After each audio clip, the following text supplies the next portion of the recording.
If you could please take your seats, colleagues, we'll get going. Mr. De Courcy. Monsieur Dubé. Oui, Monsieur Dubé. Monsieur Dubé. OK, on va y aller, là. Alors, bonjour tout le monde et Good morning, everyone, and welcome to this, which is the 16th meeting of the committee. In any case, today we have a panel of 3 witnesses once again with us this morning. Professor Barry Cooper, Professor Emmett McFarlane, and Professor Nicole Goodman. Each presentation will be 10 minutes as usual, and I'll explain to the witnesses that we proceed following the presentations with 2 rounds of questions, and in each round, each member will have the opportunity to intervene. And these periods can last up to 5 minutes, but that includes the answer. So if you find yourself faced with a question and you don't have time to answer it, because we're up to the 5-minute time limit, in any case, you can always add your comments on the next opportunity. a segment for each member is 5 minutes. That includes the answers. If for some reason there's a question left hanging, you don't have time to respond to that question because the 5 minutes are up, no worries. You can answer the question the next time you have the mic. So we won't be deprived of any information or insights just because of a 5-minute limit. So I'd like to, if you'll allow me, I'd like to take a couple of moments to introduce our witnesses. We have with us, as I mentioned, Barry Cooper, who is a former senior fellow at the Fraser Institute and has taught at Bishop's University, McGill, York, and the University of Calgary for the past 25 years. Professor Cooper has studied Western political philosophy, as well as Canadian politics and public policy. He studies the work of political philosophers as they relate to contemporary issues, specifically regarding the place of technology and the media in Canadian society, the debate over the constitutional status of Quebec, and Canadian defence and security issues. Professor Cooper has written, edited, or translated some 30 books and writes a regular column in the Calgary Herald. Également avec nous ce matin. Also with us this morning, we have Professor Emmett McFarlane, who is an assistant professor of political science at the University of Waterloo.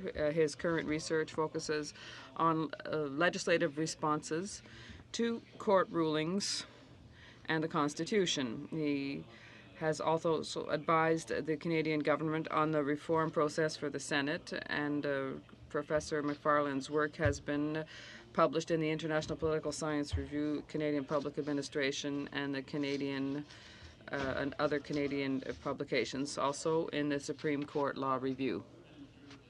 Director of the Centre for E-Democracy at the University of Toronto's Munk School of Global Affairs and is assistant professor at the school's Innovation Policy Lab. Professor Goodman's research largely focuses on the impacts of digital technology on Canadian political behavior and public policy, and she is widely recognized as a leading expert on the topic of Internet voting in a Canadian context. She has co-authored numerous academic papers and reports for electoral management bodies and governments across Canada, and recently led a study of the Ontario municipal elections to assess the effects of technology on voters, candidates, and election administrators. At this time, Professor Goodman is involved with 2 social sciences and humanities research council-funded research projects to understand the impact of digital voting and e-democracy technology on municipalities and First Nations in Canada. So welcome. I can tell right away that this is going to be a very interesting and informative panel and subsequent discussion. And I would like to start, if possible, with Professor Cooper, please, for 10 minutes. Well, first of all, thank you for the invitation. It's always nice to come to Ottawa when the weather's nice. I teach political philosophy and war, not political parties and elections, so my remarks will reflect this approach to political reality. Changing the electoral system changes one of the fundamental attributes of the regime, which in Canada we usually refer to as responsible government. Because fundamentals are involved, I'll have to commit a little political science, for which I apologize in advance. First of all, changing fundamentals means you can't simply change the electoral system and everything else stays the same. A lot of things will change if we move from majority plurality system we have today to one or another form of proportional representation, or PR, as I'm sure you've heard it referred to. And the kind of PR matters as well, but I won't go into that. The important thing is this: changing the electoral system is not just applying a new coat of paint. Second, politics involves forming coalitions of interests, ideologies, personal patronage, whatever, in order to govern. And this is as true for chimps and bonobos as it is for human beings.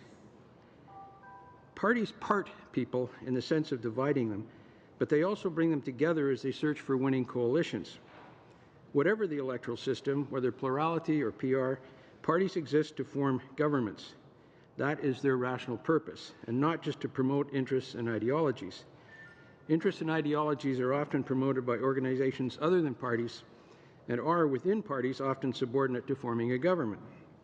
But here matters get more complicated because different electoral systems incentivize people to form different kinds of coalitions. Specifically, plurality systems incentivize people to form coalitions within a party to win a parliamentary majority. Brian Mulroney famously did so by forming a coalition of Quebec nationalists and Westerners. Under PR, small parties, which may well represent ideologies or interests, or in Canada, a region, have no possibility and no ambition to form a government. They want to be part of a larger coalition in order to advance their ideology or interests that way. Governing with a PR system still involves forming a coalition, but now parties form them openly in Parliament rather than within a big tent party. That is, all PR systems incentivize persons to create single-issue parties to run on comparatively narrow agendas and do the coalition building after the election. None of this is news. I first learned about the effects of electoral systems as an undergraduate at UBC during the 1960s, and the material we were reading was even older. One last bit of political science. We all know that majority rule and free elections are the basis of democracy. But when there are more than two choices, there may be no majority for any particular rank order of choices. This, quote, voter's paradox, as it's called, is the electoral equivalent of rock, paper, scissors. More formally, it's the basis of Kenneth Arrow's impossibility theorem, which he described in 1951, and which helped secure him the Nobel Prize in Economics 20 years later. The implication of his very complex argument is significant. There is no best electoral system. But, to repeat, there are different incentives provided by different electoral systems, and these incentives are distinct from questions of establishing the franchise homogeneity of electoral districts or constituencies, and what Canadian courts call communities of interest. So let's look again at the consequences that a PR incentive system extends to a political party that's more concerned to advance a particular interest, ideology, or agenda than ruling. First, it leads to a proliferation of small parties. Even in a plurality system, the disintegration of the Big Tent Mulroney coalition resulted in two little parties, Reform and the PQ. It took a decade for Stephen Harper to recreate at least part of the coalition in the Conservative Party of Canada. Outside Canada, between 2000 and 2015, 17% of PR elections resulted in single-party majorities. In contrast, 85% of majoritarian or plurality elections resulted in single-party majorities. So what? This seems to be a pretty benign consequence. The problem, however, is that when coalitions are formed in Parliament rather than within the party, large majority parties have to make concessions to small ones, including fringe parties. This is reason enough for small, intense, single-issue parties to favor PR. The logic is obvious. If small party ideologies or interests are supported by most electors, they become big parties. If not, they're in a position to leverage their small but intense support in exchange for supporting a big party in Parliament and getting the big party to legislate what they want. But notice, they do so against the wishes of the majority. Democratic theory is rightly concerned with the tyranny of the majority. PR practically invites tyranny of the minority or minorities. In short, PR does not encourage the foremost political virtue, namely moderation, to say nothing of institutional stability. The most obvious practical result is that PR elections lead to increased government spending as large parties acquiesce in the requests or demands of small ones in exchange for their support. One study has shown that increases in government expenditures are in the order of 25%. Moreover, PR countries tend to cover their increased expenditures by borrowing money, thus increasing debt. The generalized effect, therefore, is to increase the size of government, which increases the effective power of bureaucrats, and bureaucrats are not elected by anybody. I should say in passing that the most obvious foregone benefit of instituting a PR system is that it becomes much more difficult to vote the government out of office. This practical advantage of plurality systems was clearly in evidence in the 2015 federal election and the 2016 Alberta provincial election. In that connection, so far as changing the federal electoral system is concerned, winning 39% of the popular vote does not constitute a mandate, especially when you ask how many of those who voted for the federal Liberals did so because that party promised to change the electoral system but didn't say how. I would suggest the answer is precious few, which leads to a final practical issue, the growing suspicion of, not to say cynicism with respect to the motivations of government. Like all parties, the Liberals are rational actors and so will likely design an electoral system from which they expect to benefit. Whether they do, of course, is another matter. A couple of lawyers wrote in the Toronto Star not too long ago, which usually supports the present government, to allow a one-off parliamentary majority to unilaterally alter the foundations for distributing political power would be fraught. Madison said something quite similar in Federalist 10, and so did Tocqueville and many other democratic theorists. Let me conclude by reiterating my first observation. Changing the electoral system is a change in fundamentals. In legal language, it amounts to changing a constitutional convention, or what we now call a constitutional architecture. I need hardly remind you that constitutional conventions are the customs, practices, and maxims that are not enforced by courts, but nevertheless constitute a practical political ethics. We were recently reminded of their importance by the spectacle of Senator Duffy. More important, we might anticipate a court challenge from one or more of the provinces on the grounds that changing the electoral system violates a constitutional convention that has been in place since 1791. It clearly changes the internal architecture of the Constitution, which invites scrutiny by the Supreme Court of Canada. Changing the electoral system obviously affects provincial interests. Just think of the constitutional requirement of 4 MPs for PEI. If that constitutional requirement were carried forward, one of my colleagues at the U of C calculated that the House would contain over 600 MPs, which implies another kind of architectural change to the configuration of the chamber. More to the point, the decisions by the court in the Naden reference and the Senate Reform reference of 2014, and going back to the Patriation reference of 1980, are pretty good indications that the government would lose. In short, thinking about a PR system for Canada is fine for political science undergraduates in a bar on a Friday evening. For Parliament seriously to consider this constitutionally suspect change is politically imprudent, to use no stronger language.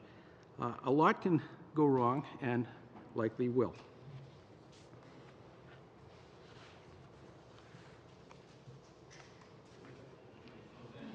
Professor Cooper, for that interesting analysis. We'll go now to Ms. Goodman for 10 minutes, please.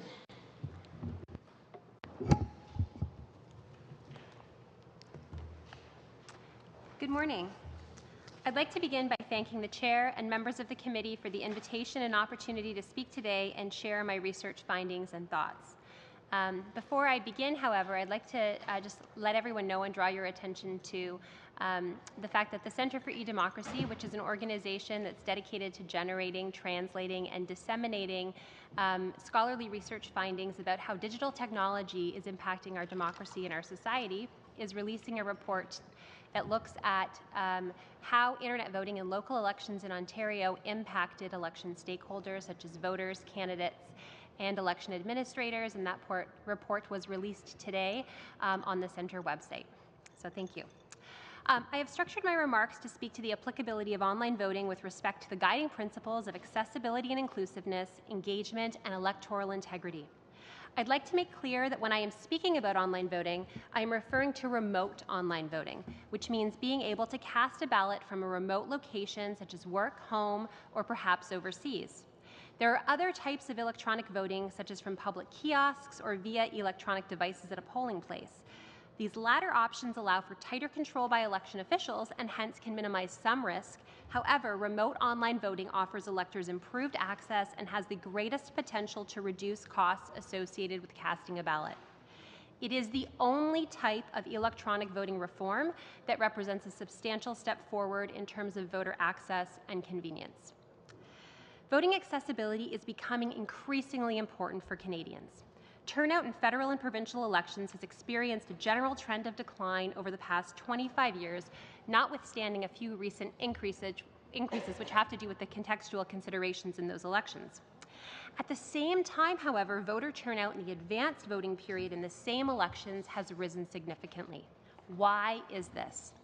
Well, there have been some changes to the advanced voting structure that may have created additional opportunities to participate, such as extensions in the number of advanced voting days.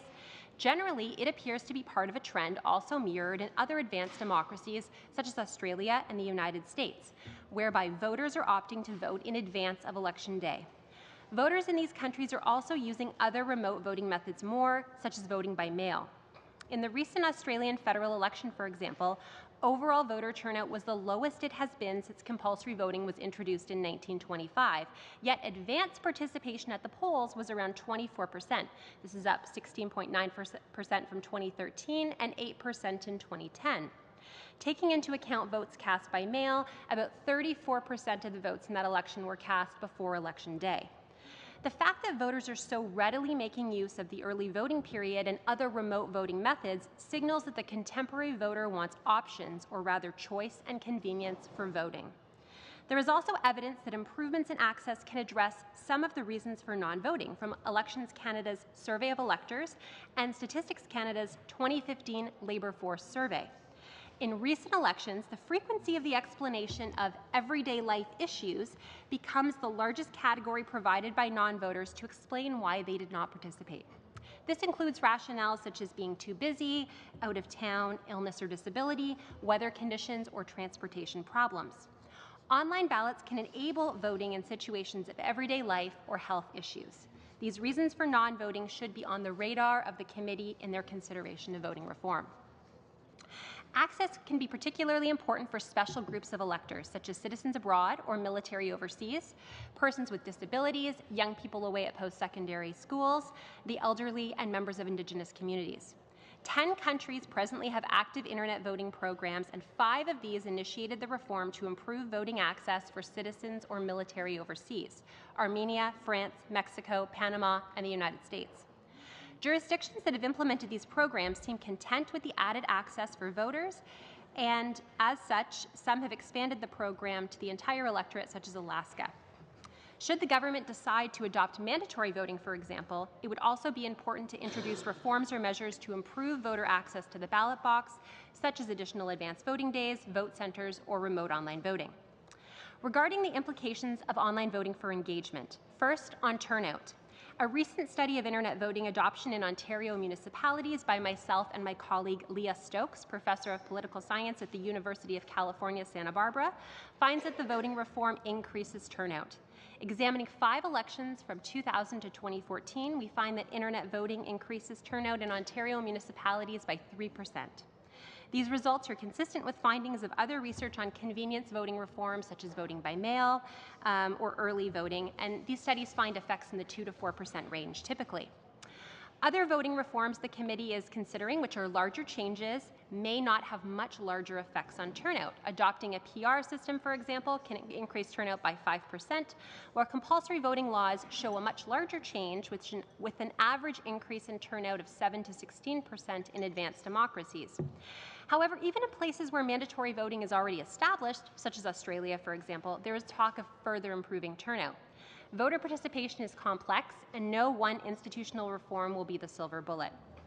In terms of policy design and what the voting reform should look like if introduced, we find that when registration to vote online is not required, 35% more people choose to vote by internet.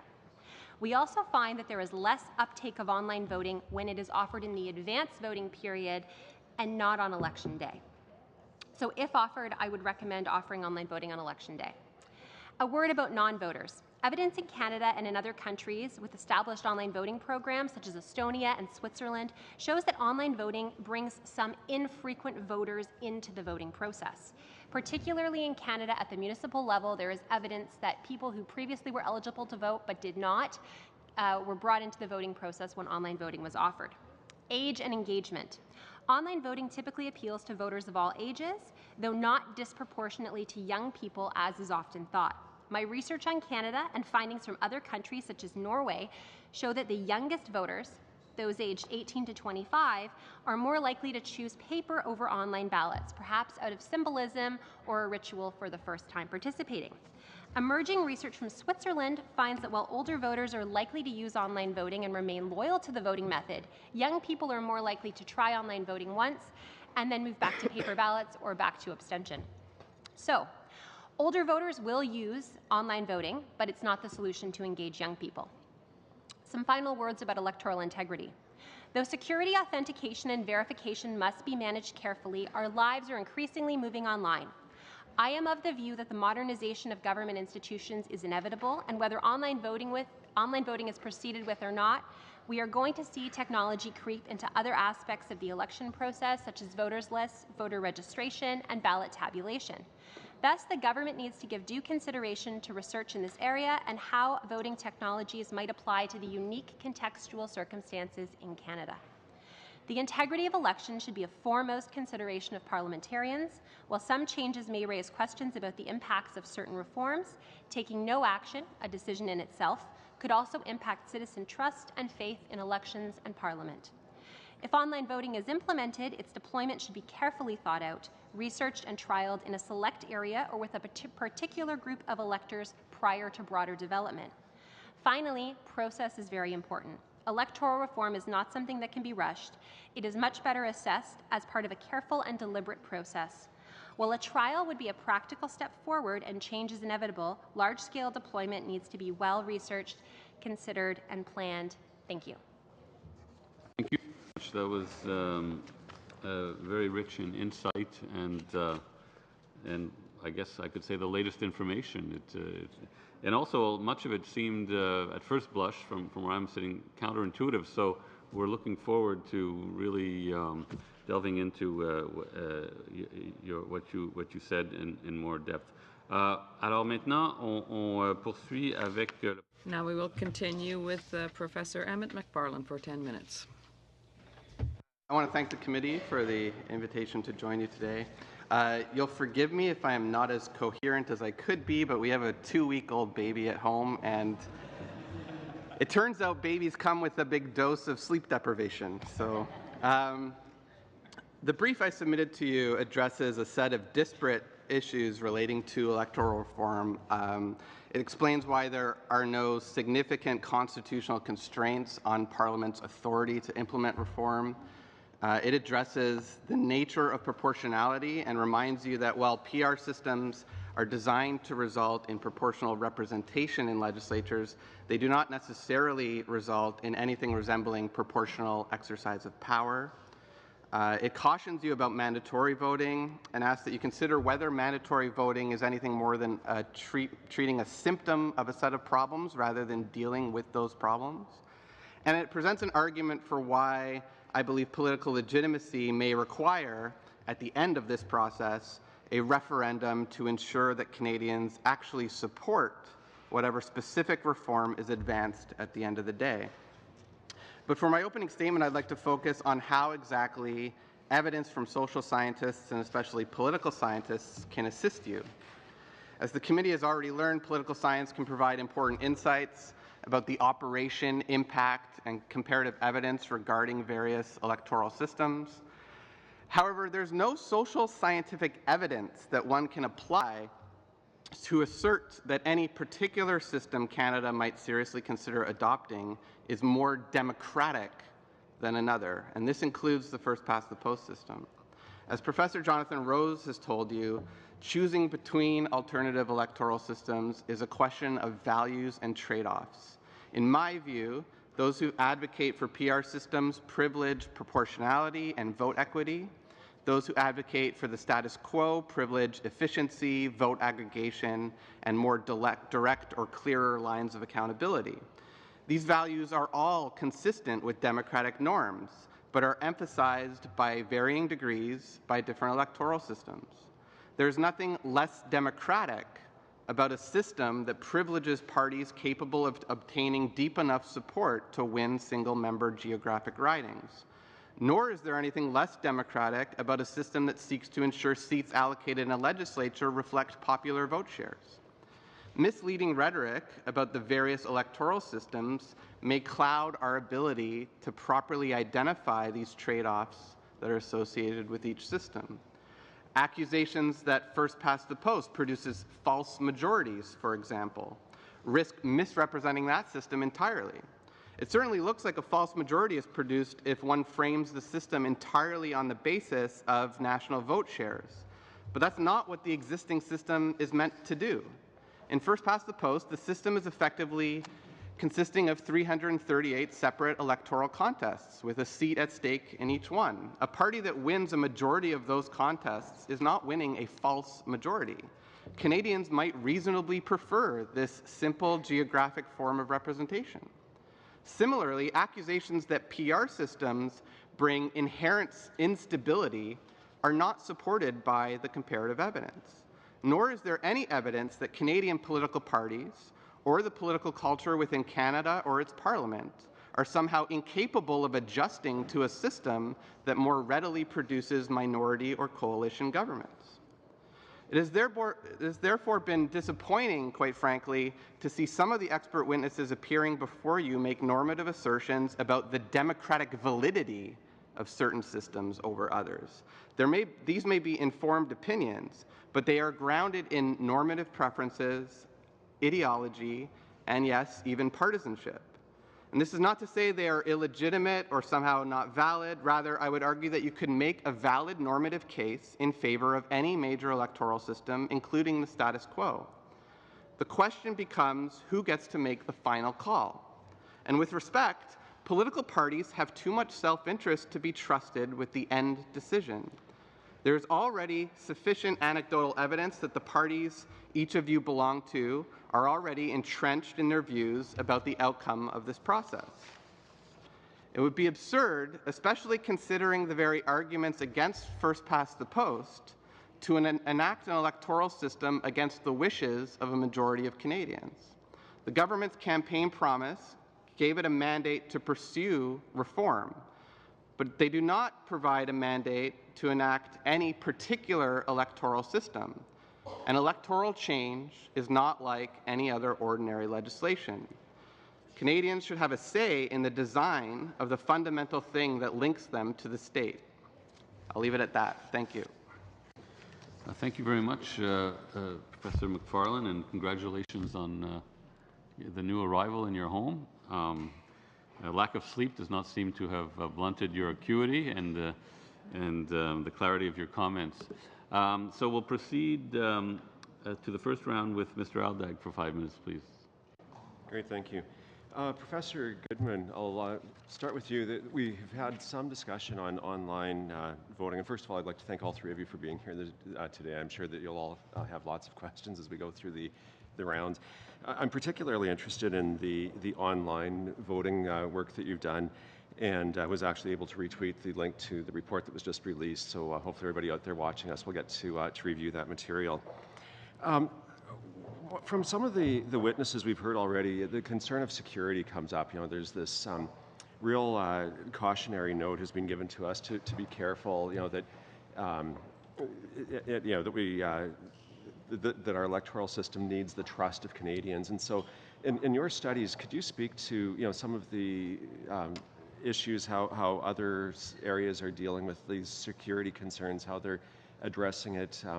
within their population to give them the certainty that they can trust the system that's being introduced?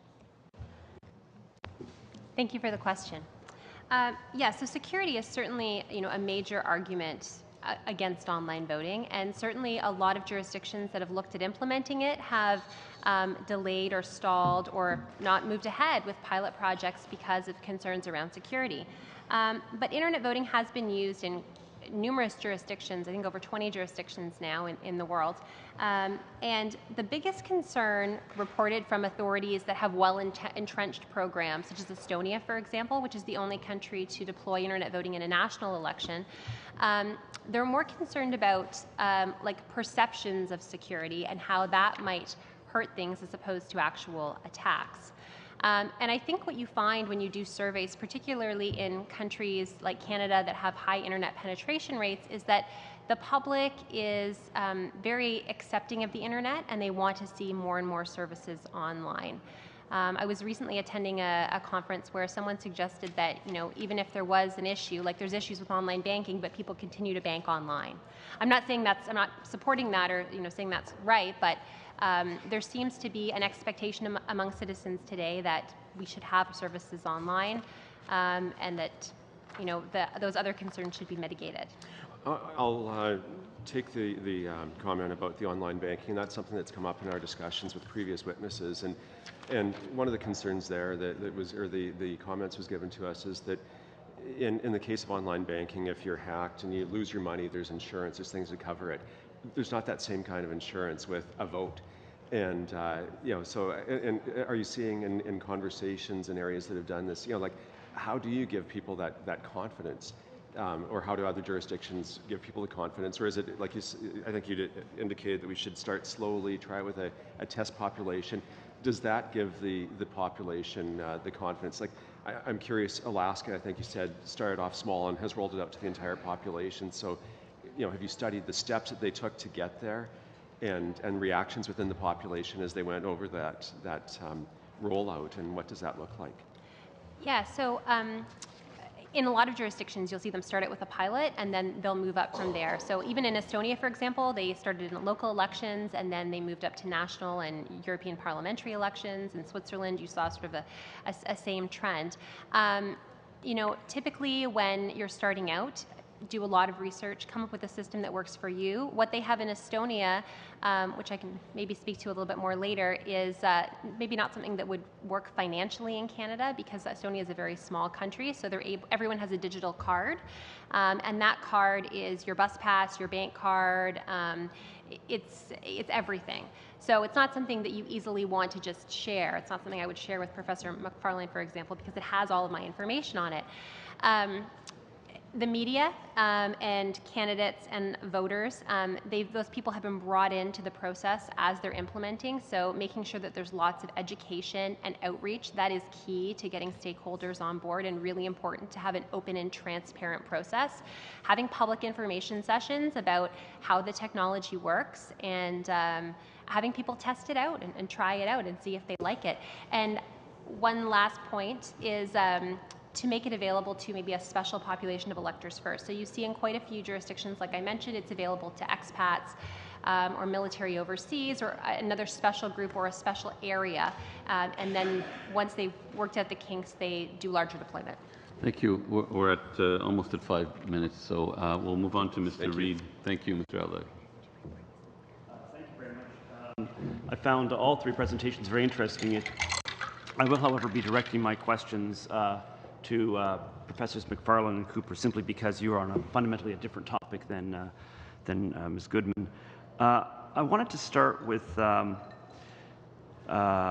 guess, with a thought that has been rolling around in my head. And Professor McFarlane, I think this is somewhat like what you were saying, but I've had the impression since October last year that what has happened is that the government has misinterpreted what its mandate is. The classic parliamentary mandate theory from the era of Gladstone and Disraeli would have said that the government has a mandate to propose legislation, that effectively has the exclusive right to propose legislation.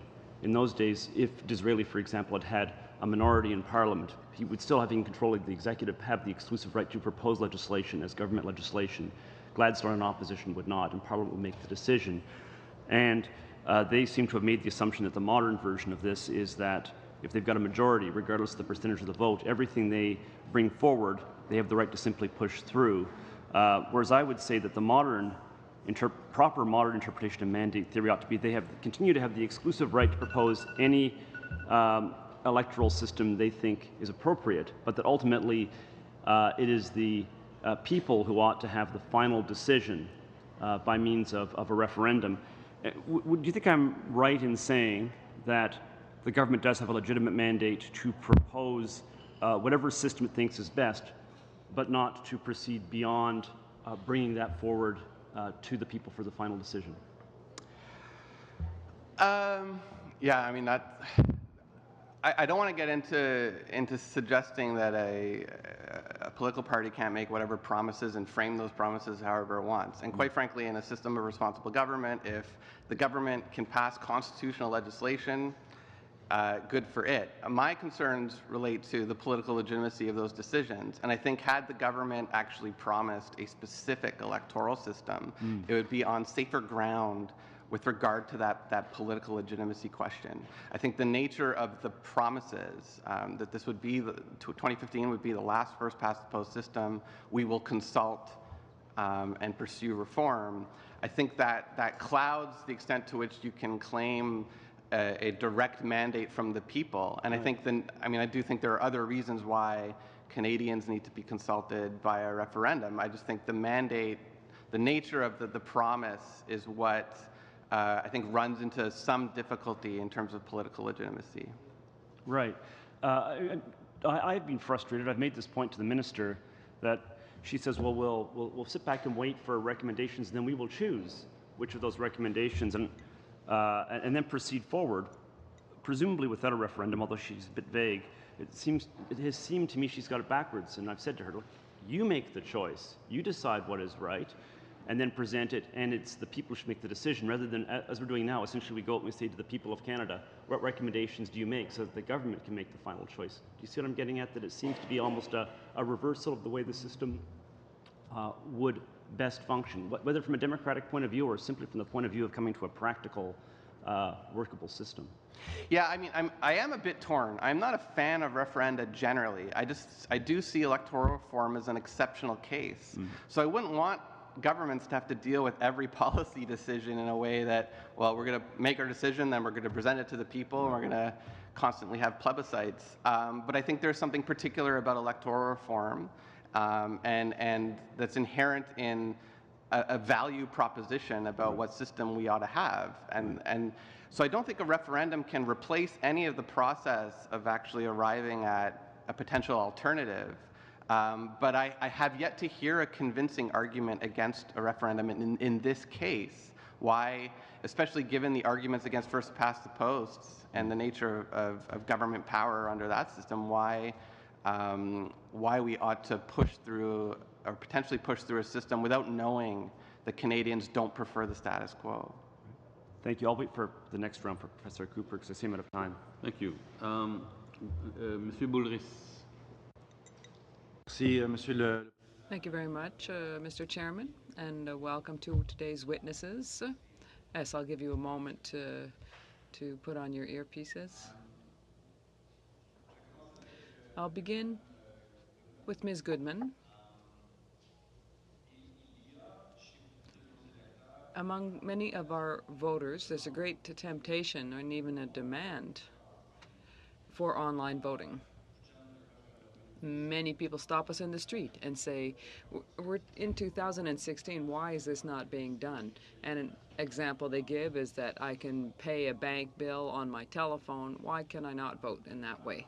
However, I have to admit that even if it's modern and exciting and might facilitate some people's lives, I'll use an English expression. If it's not broken, don't fix it, as they say in English. We have a system that works well. The law allows people to leave their place of business to go and vote. I've never waited more than a few minutes or very long to vote. The results can be seen 2 hours later after the closing of the polls. If we're not certain of the result, we take the sealed box and restart the process. So I'm saying if it works well, why would we take something that appears risky for many people? An example, it's not an online vote, but an electronic vote. In the municipal elections in Montreal in 2009, there were machines used to register the vote. It wasn't done online, but still, it was done in that way. And the company that created this system gave phenomenal guarantees to say it was safe and secure. And we heard a year later that the company was unable to assure us that the announced results were the true figures. And so we didn't know if the mayor of Montreal had truly been elected the mayor of Montreal. So that is problematic. So what can you say to reassure people and who say that it must become a necessity? I don't see the necessity myself.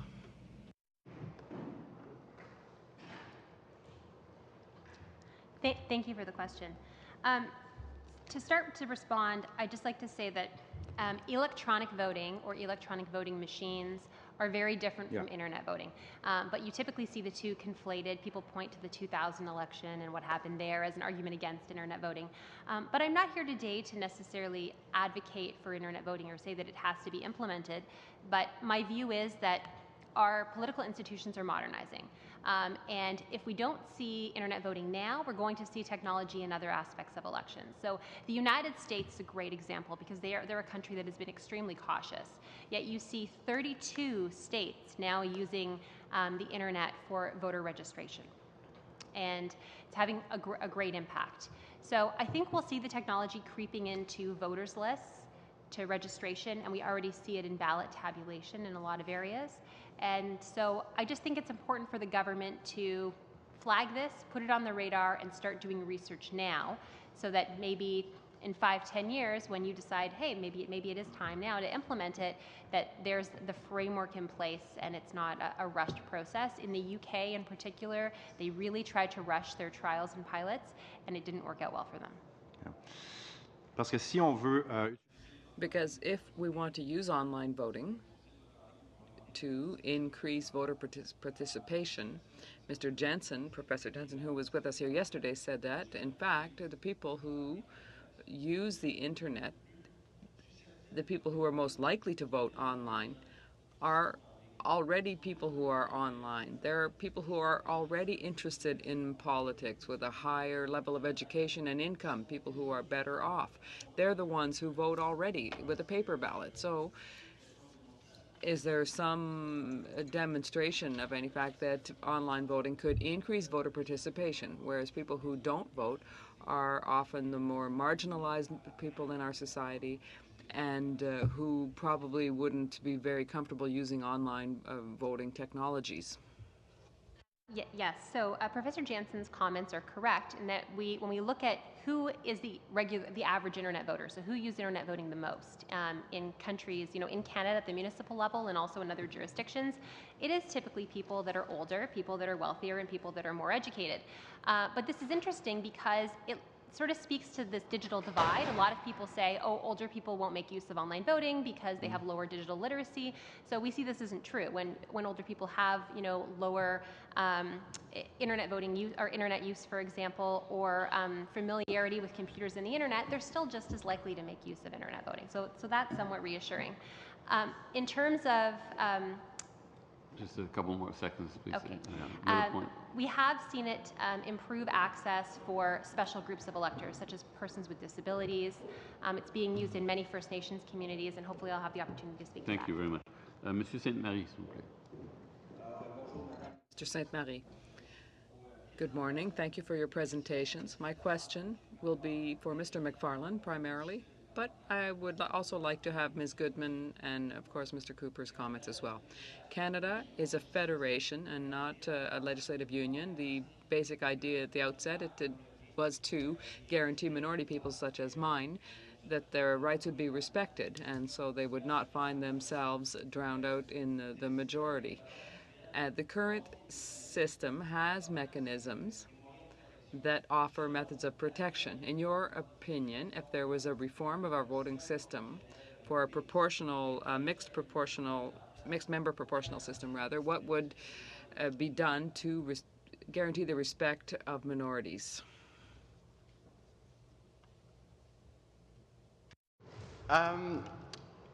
You know, I think part of the discussion about the electoral system itself ignores a lot of related policies that go to protecting minorities. And so I would say almost regardless of system, there are a set of things we can discuss in terms of ensuring fair representation and protecting minority rights. One is charter values, and we have a problem in this country of leaving those rights questions too readily just to the courts. And I think Parliament itself could be much more activist about the Charter and thinking not only in terms of how do we craft policy and legislation to avoid constitutional infringements, but how do we enhance the values of the Charter? And you can think about how this might relate to the electoral system in a couple of ways. The big one being the parties themselves and things like candidate selection. Professor Melanie Thomas gave a great presentation to the Canada Study of Parliament group a few months ago. And she pointed out that, you know, changes relating to representation of minorities in electoral systems aren't really, electoral system reform isn't actually the most effective way to get there. The most effective way to get there is to change our political culture and to change how candidates are selected in parties. And some of our parties are very cognizant about gender representation and others less so. I risk opening the can of worms of how much Parliament should regulate the conduct of political parties, but it's an open one. And I think there are things that, again, relate to the electoral system but aren't inherent of the system itself that are more germane to protecting minority rights. OK. Merci. J'aimerais si les deux autres. Thank you. I'd like to know if the other colleagues would like to add any comments to that, because it's really on protection of minorities that my question primarily was targeted. Is also a pretty good protection, and historically it is what has protected the position of the major self-understanding of minorities in Canada, namely Francophone Quebecers. With the Charter and with the implications of the last 30 years, minorities outside of, Francophone minorities outside of Quebec and Anglophone minorities inside Quebec, although to a less extent, have also been protected, mainly through court decisions. So, I mean, as you mentioned earlier, sir, if it's not broke, you know, there's no need to fix it.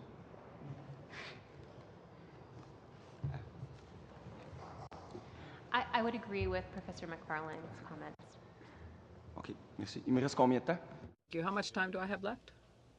1 minute? Okay. Well, I'll leave it at that. I'll put it in the bank. That's it. Thanks. All the witnesses for coming here today. I think I'd like to start asking Professor McFarlane some questions because your brief's very helpful and clear, although, and again, congratulations for the new baby. But I find you've taken a run at some of the academics I hold in highest regard. So I thought I'd just start from asking, in terms of your comments about the term false majority, in quotes, it's actually a term that was, as far as I know, invented in relation to first past the post by Professor Emeritus Peter Russell, University of Toronto political scientist, in his book, Two Cheers for Minority Government.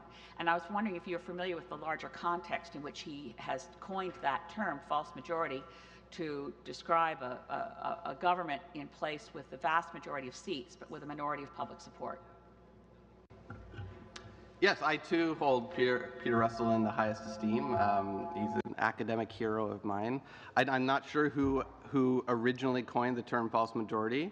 My concern is less about where it emanated and how it is employed in this debate. And it's often employed in a way, I think, not to argue in favor of a different system, but to I would argue, misrepresent the nature of the system we have.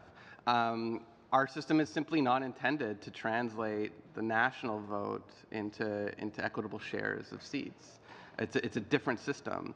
But when I think the average Canadian hears that we have false majority governments that result from it, without the context that we're talking about arguing for change rather than describing what a system does, I think we lose kind of the empirical versus the normative frame. And my problem with that is that it makes Canadians, the implication of that is, well, the first past the post is obviously illegitimate. It's producing undemocratic results. And that's a value proposition. It's not an empirical statement. Just in terms of what Professor Russell has written, and one of the reasons that it becomes a larger issue, oh dear, I've got some weird feedback thing happening.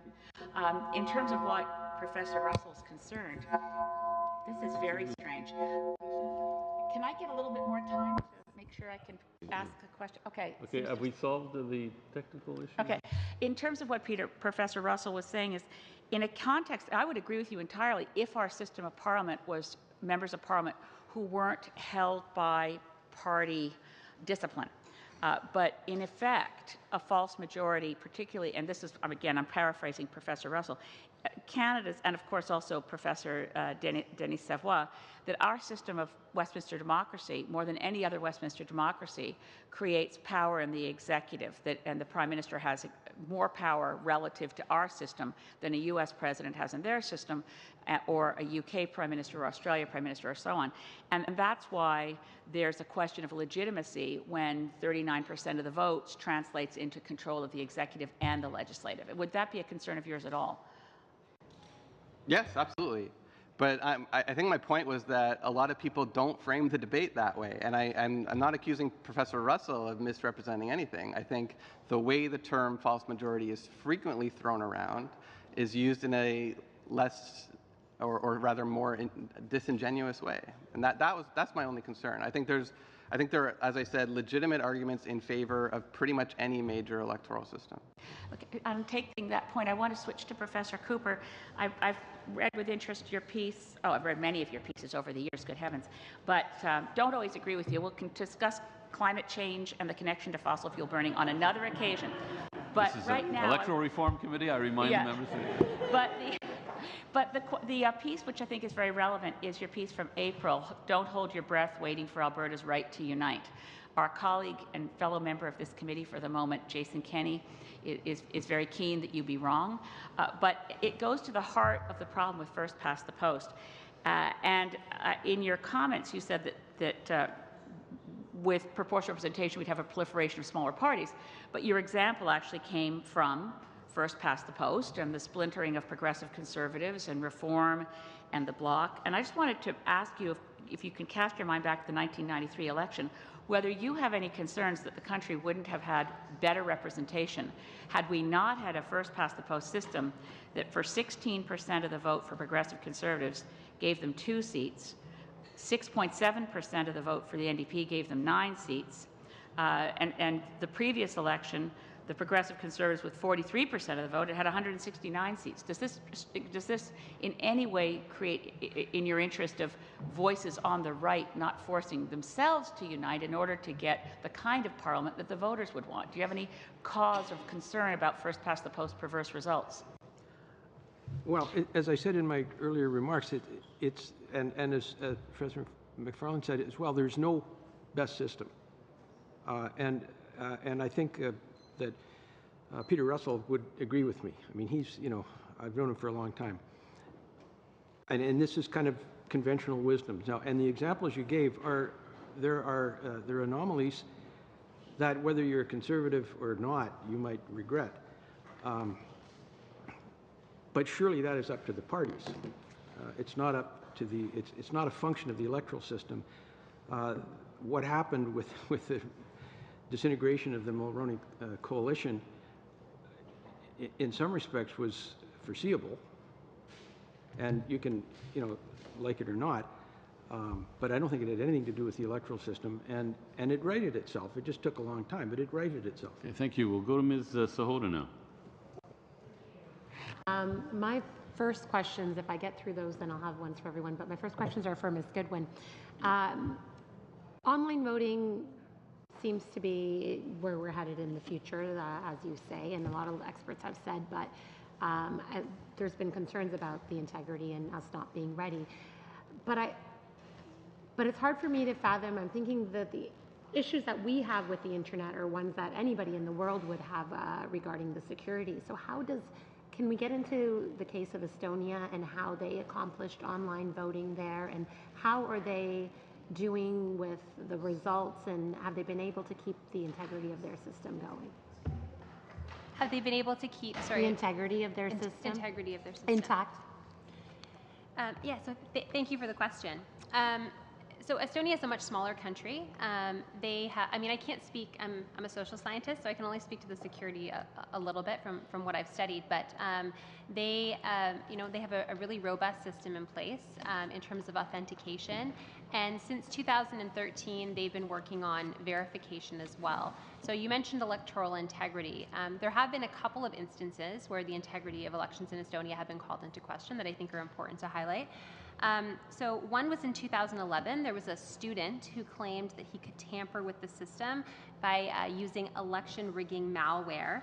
And around the same time, for the same election, but they don't think it's related, one vote was declared invalid during tabulation. So they ended up, they investigated this vote and what might have caused it, because someone could theoretically cast an invalid vote. And it eventually went to the Supreme Court, and no bugs were identified.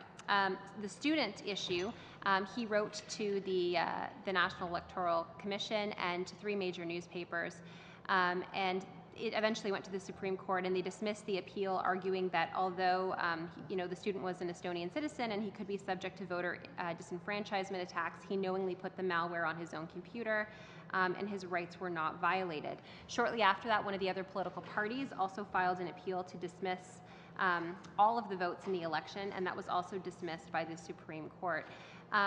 Around the same time as that, Estonia started to approach the 25% mark in terms of votes being cast online, and that also raised concern, because when you have more than 25% of the votes being cast online, arguably there's more incentive for someone to try and tamper with the election. And the vote share in terms of online voters has continued to increase, and they have not had any issues. But based on this incident, they work toward verification, and there's different types of verification, but basically the most simple kind is you being able to verify that your vote has been cast as you intended. Universal verification is considered the best, and that's cast as intended, recorded as cast, and then counted as cast. Okay, interesting.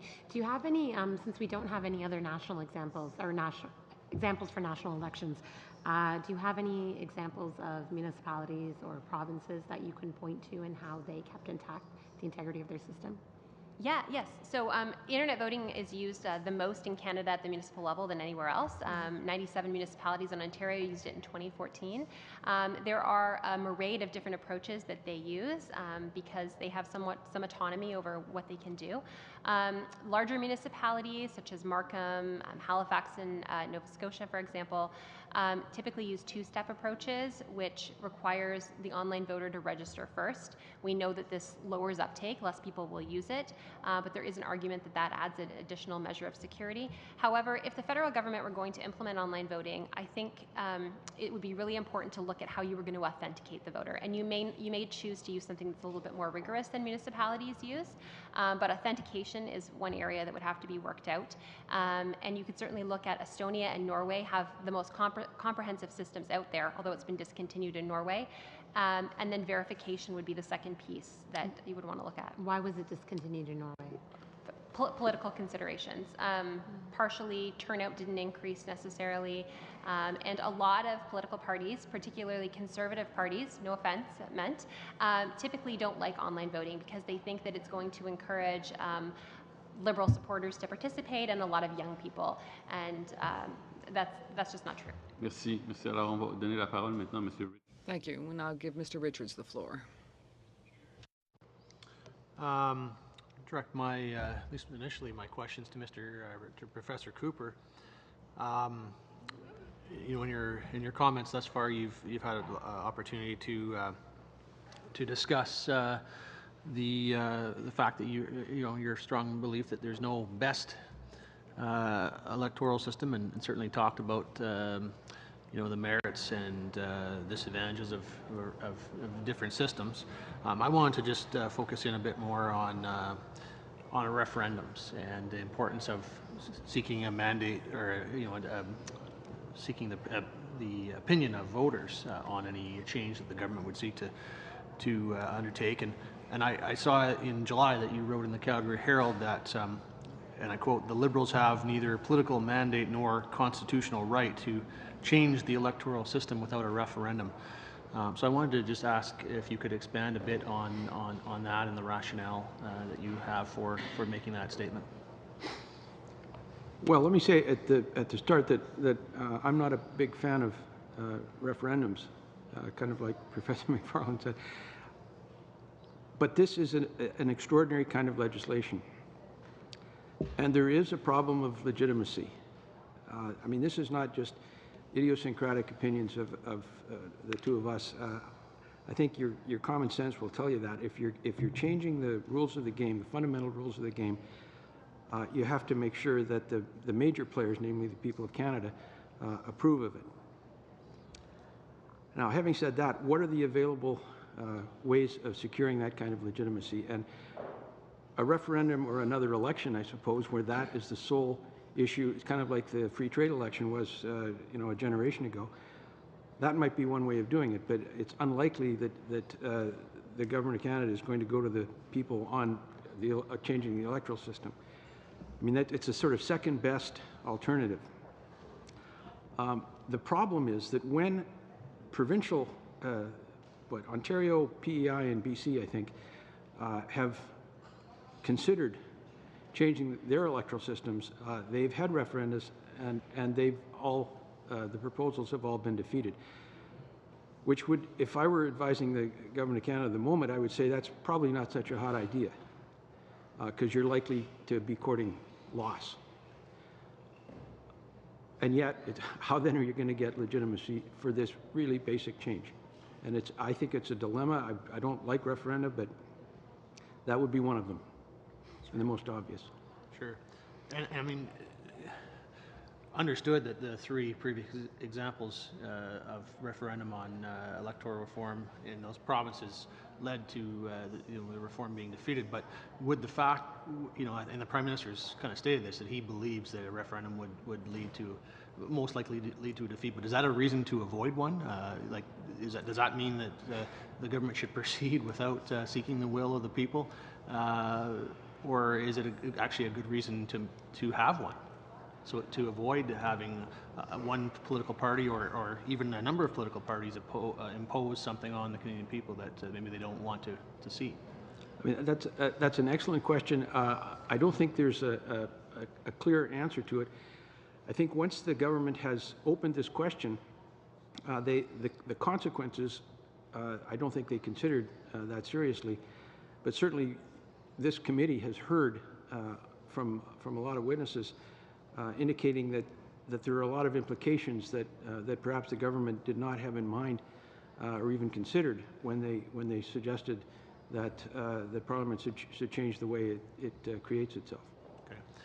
And you've actually stated also in the past that those who, and this is a quote, those who advocate changing the electoral system, who mouth the bogus claim about wanting every vote to count, do not want to apply that principle to a yes or no vote on electoral change, and even though it would produce a genuine majority vote. And so I'd like to just ask, why do you think that is? What do you think is the disconnect there between the goal and the process that people are advocating to be used? Well, who knows, I suppose, is the simplest answer, but assuming that political parties are rational actors, they set the procedure up in that way because they thought it would benefit their own agenda. I mean, I don't know why else they would do it, but it's the fact that it's inconsistent doesn't seem to, bother people most of the time. And most of the time, we are inconsistent. Merci. Thank you. Merci beaucoup, M. Richards. C'est maintenant au tour de M. Decourcy. Thank you very much, Mr. Richards. It's now Mr. Decourcy's turn. Thank you, Mr. Chairman, and thank you to our witnesses. Farland, and your testimony around the nature of proportionality. And you touched briefly on this idea of proportionality of representation, perhaps being discordant with proportionality of power. I wonder if you can expand on that a little bit more, what you mean, and on how you think that gets misused by some people publicly. Yeah, I think we need to focus on what PR does, and as Professor Peter Russell told the committee, it is about translating national vote shares into proportional seat allocation in the legislature. But we also hear one of the major criticisms of first past the post is that, of course, a government can get 36% of the national vote and it gets 100% of the power. And that 100% of the power is a function of the concentration of power in the executive and a majority government's dominance in the House. The problem is that proportional representation is about proportional representation. It's not about the exercise of power. And I think when you look at a context where, say, a party that gets 15% of the vote is able to leverage its way into a coalition government or to get pieces of its preferred policies in play to prop up a minority government, that is exercising significant power. And when nominally, anyway, 85% of Canadians voted against you, to me that is in some ways even more disproportionate than the power exercised by a plurality government in our current system. Which is not to say any of that's legitimate. Responsible government means that whoever can control the confidence of the legislature gets to govern, and that type of arrangement could certainly happen under a first past the post system. We just seem to have a culture that doesn't lead to coalitions currently. So it's legitimate, but I think it's important to understand and to distinguish between what PR does in terms of proportionality and what it does not do. Right.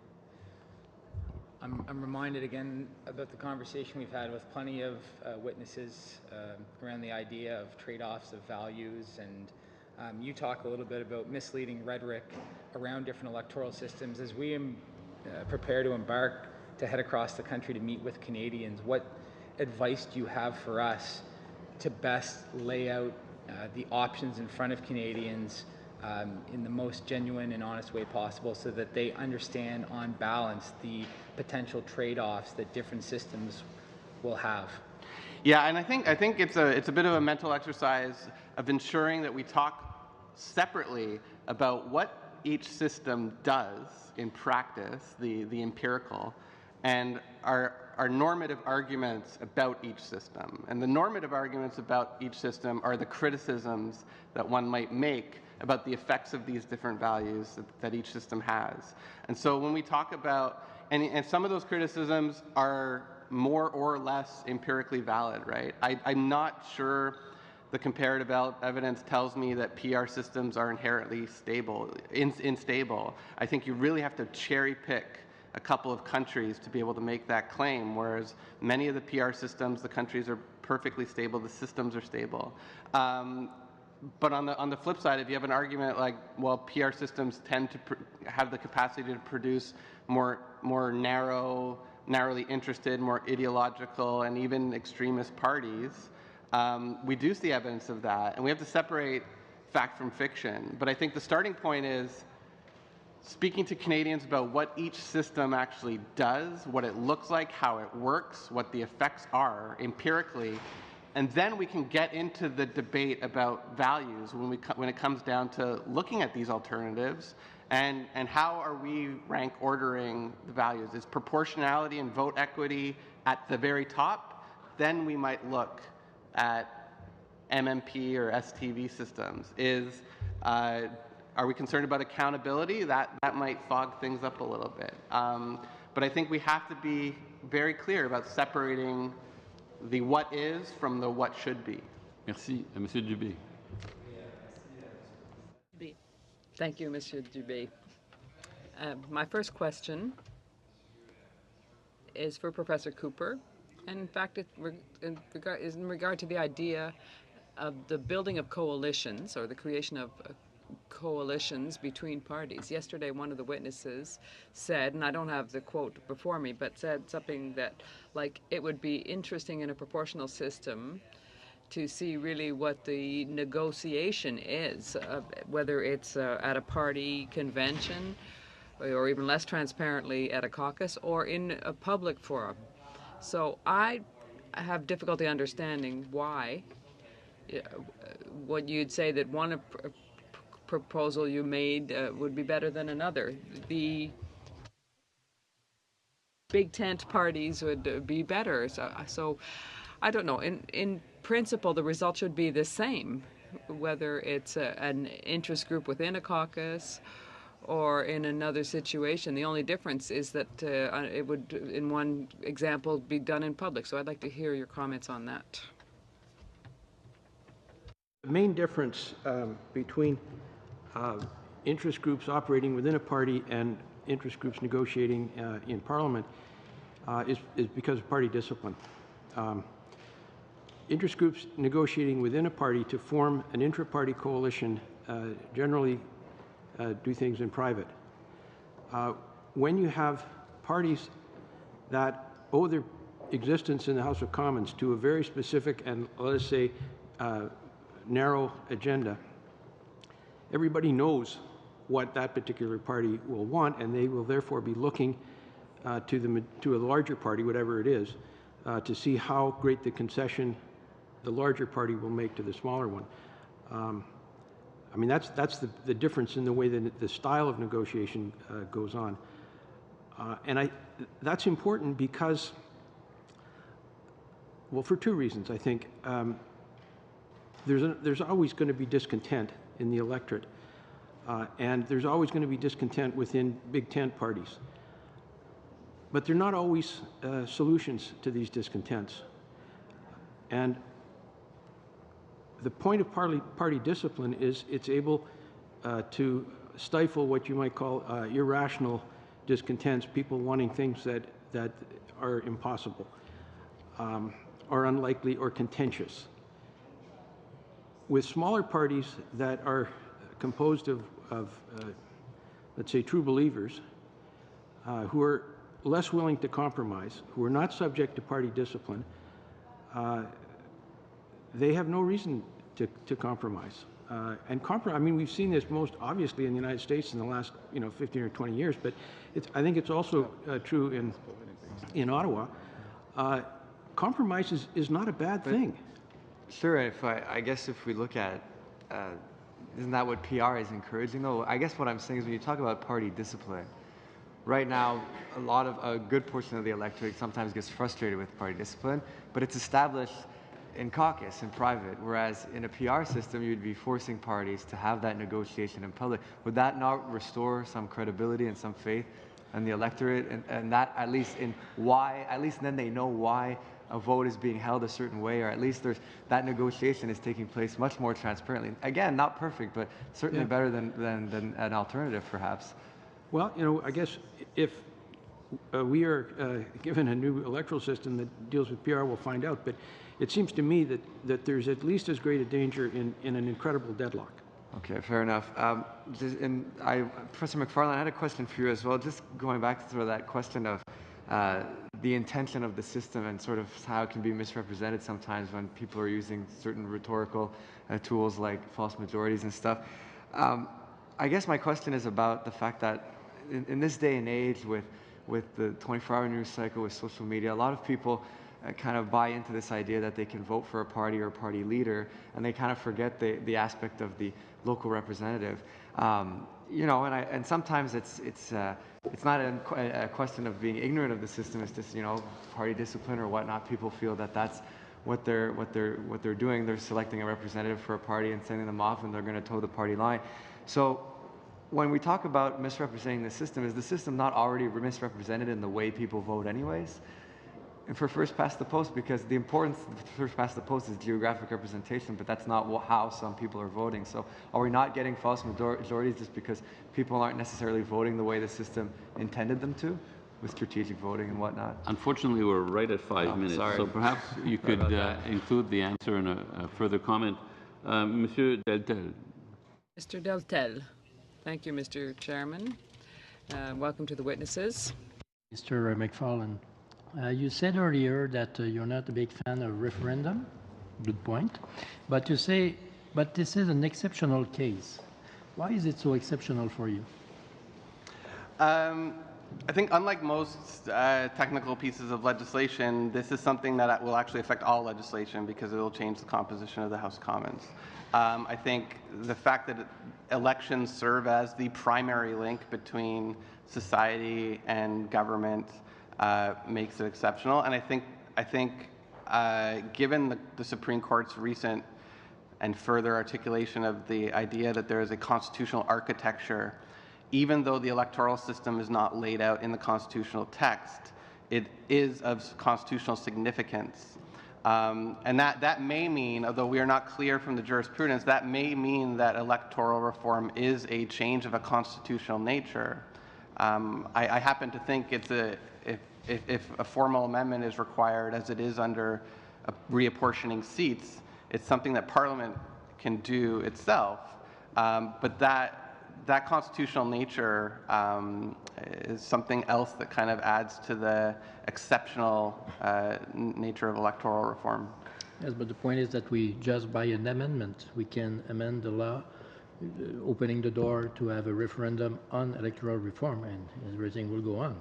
It's not a big, as far as we are concerned, it's not a big issue. But we must have the will and the intention to call a referendum to solve this issue. Mr. Cooper, you said a few minutes ago that a generation ago, 1988, we had the election on the free trade agreement. I remember it quite well. We have seen something very special, especially in Quebec, when we saw people very involved in the left movement and the separatist movement, like Jacques Parizeau, former PQ leader and former Premier of Quebec, supporting the deal. He is not a conservative, he is not a federalist, but he voted for that deal. So sometimes, yes, election is a referendum election. So we used to say it like that. But on this specific issue, do you think the government should have, in the next general election, having the election of a new government, and also, at the same time, a referendum on that specific issue? Well, the thing about a referendum is that it is either a yes or no, and the majority is unquestionable. There's no, the voter's paradox doesn't come into play. It would be very interesting, I think, if a referendum were coupled to the, 2019 election. That, I think then if the government went ahead, and it presumes the same government, and presuming they won the election, then I think they would not run into much opposition from the Supreme Court. But it's not just the federal constitutional architecture that's involved, or with respect to the central government. It also involves the provinces. And, I bet you dollars to donuts, there will be some premier in 2019 who considers this a fundamental change in the nature of federalism involving the provinces as well as the central government, so that you still won't necessarily avoid a court challenge.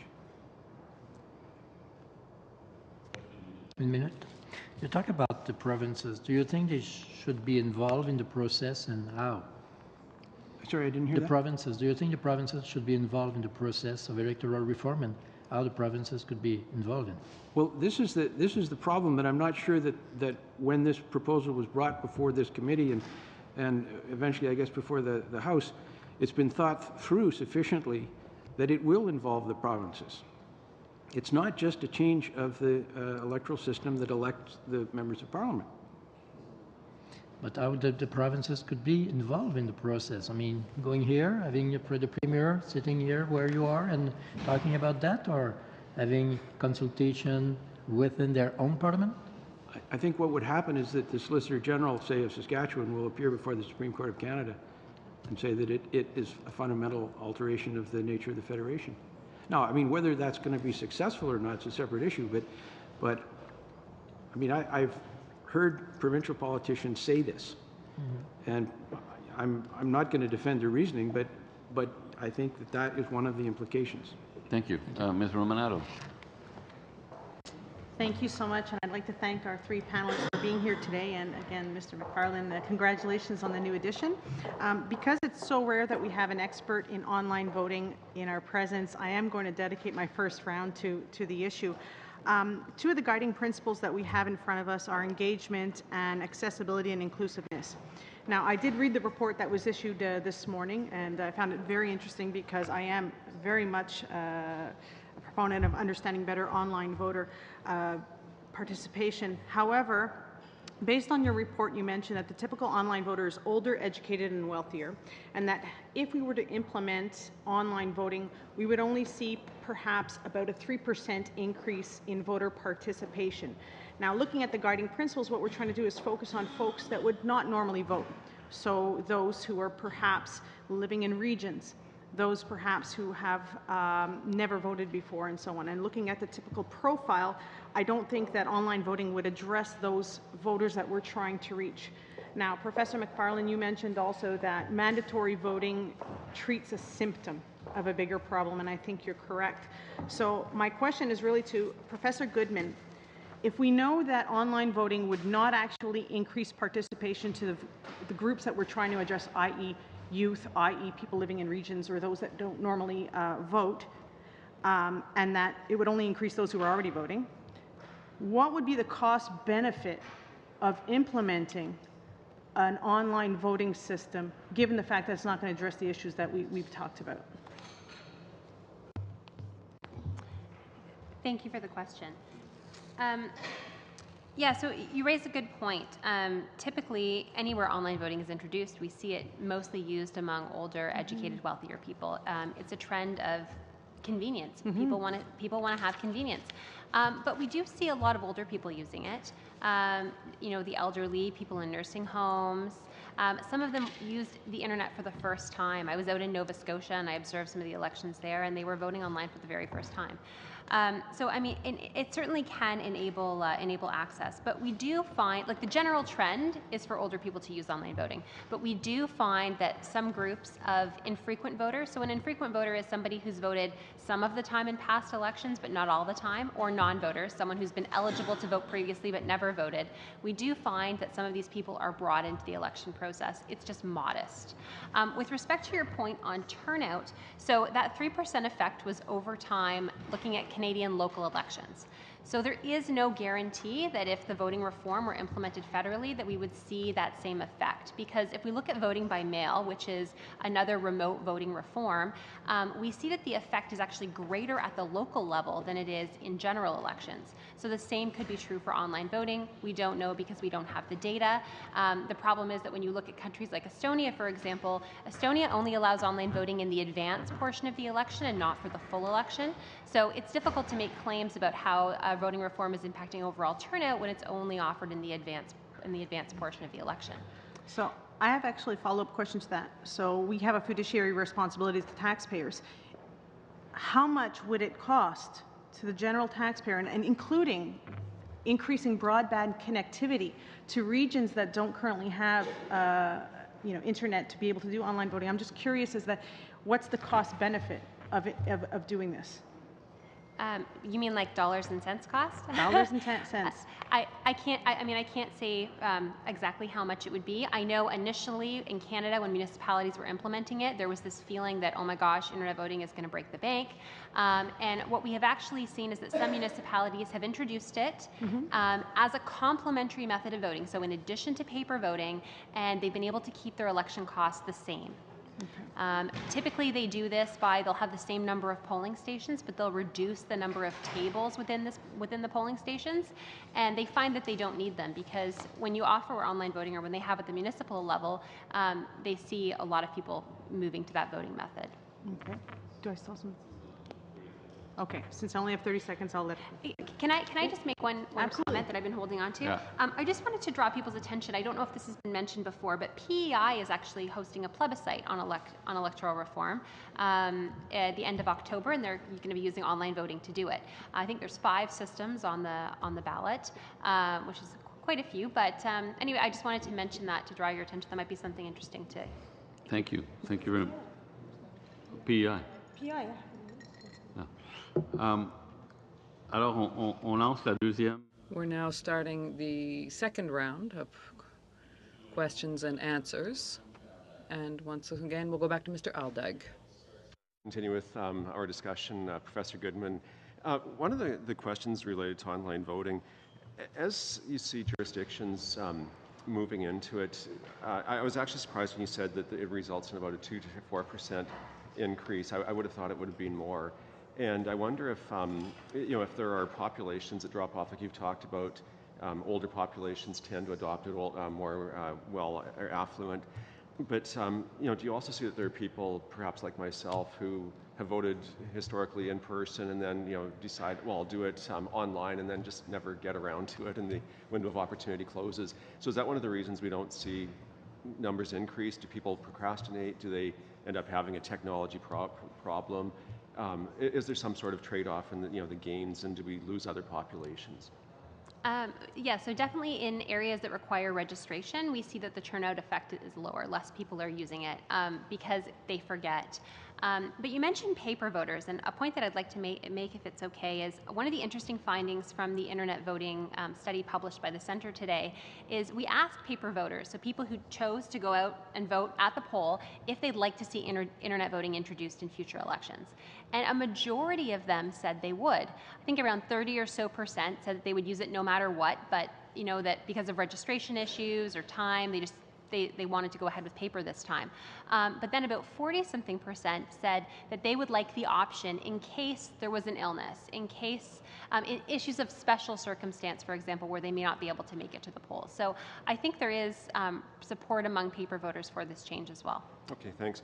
I'm going to go to a question that came in on Twitter from Sebastian Muirman, and just wondering if you could give your thoughts on this. And his question is, how would internet voting be affected depending on the type of electoral system chosen? Would PR be easier online, or what about first past the post? So does one system lend itself to online voting more so than another? That's a great question. Yeah. Thank you, Sebastian.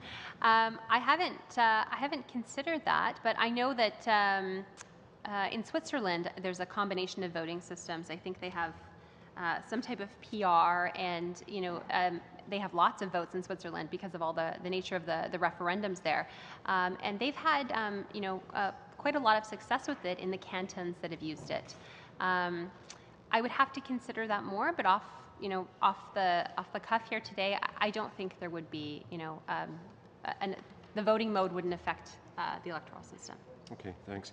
I'm going to move to Professor McFarlane, and I'd like to explore a little bit some of the comments you've made on a referendum.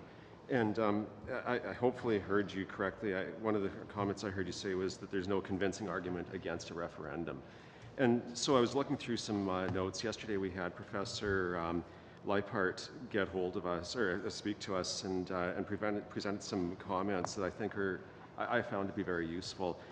He talked about the danger of a vote based on, there's a danger to a vote being based on voter confusion and misinformation. We've heard other witnesses talk about how a referendum doesn't really lend itself to complex questions, that, when we get into this kind of thing, it is very complex. We've heard that results are highly volatile and unpredictable. They involve emotionalism and often outright lies. We've seen this in the case of the Brexit referendum, where parties that campaigned against it, one of them was they would take all of the money that was saved, not going to the European Union, and put it into healthcare, and then the day after they said, oh, well, we can't actually do that. So, so you have these outright lies being presented in referendum campaigns. Other issues also come out, including general dissatisfaction with the government. An example I have there most recently is in British Columbia. We had a transit referendum in the Lower Mainland. And it was looking at an additional tax to pay for transit improvements. And that referendum became not about the question, it was about the effectiveness of TransLink, the body that oversees transit. And so what people ended up voting on was not the question being asked, but something completely aside to that question. It was defeated. And, and so, to me, these start becoming compelling reasons to not have a referendum. And then finally, the last comment I have is, and this one actually came in from Twitter. A person, the comment they made, it was from somebody, an account, Lifestyle Strategies, and they said, "I do not want to vote on something I don't understand. Can we not let government do its job and let us try the new system before voting?" And so with all of that, are there any compelling reasons in there to counter your point about there are no convincing arguments against a referendum? Because when I see that kind of package of things, to me it says, well, you know what, maybe this isn't the best way to actually get input from Canadians. So I turn it over to you for any comments. Yeah, I really do not buy this idea that a well-run referendum would not lead to an informed vote. I think if we are at the stage where we believe that, you could say many of those same things about general elections, and no one's suggesting we stop having those. The Brexit example has come up a lot recently because of some of the fallout there. I'm not sure even that's an apt example, because you have an unprecedented situation there where knowing at least the long-term benefits and costs of Brexit are really unpredictable. We know what different electoral systems do. When we have evidence that when Canadians are presented with options, and we've seen this in citizens' assemblies in Ontario and British Columbia, that they can very readily wrap their heads around the details of those systems. I think the better comparative example is New Zealand, which actually had a multi-stage referendum process that successfully achieved reform. And if anything, the problem with that process is that it was kind of stacked against reform, just by virtue of the way it was structured.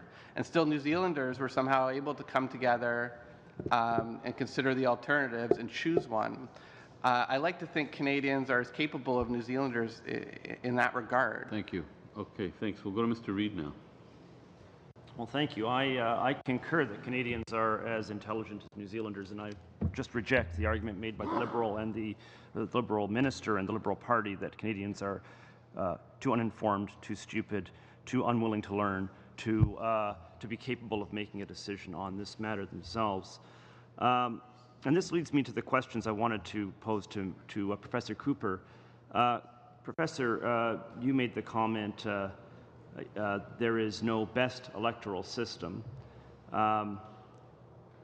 And I would submit to you, however, there is actually a worst electoral system, and that would be not MMP or STV or alternative vote. It would be simply a system which has a predictable outcome on the vote. That is, that shifts the nature of how the election would turn out the next election, even if Canadians have the same preferences, and they now have. And we can guess at how that would work by looking at, for example, projections that have been made as to how different systems would have affected the outcome of the 2011-2015 elections.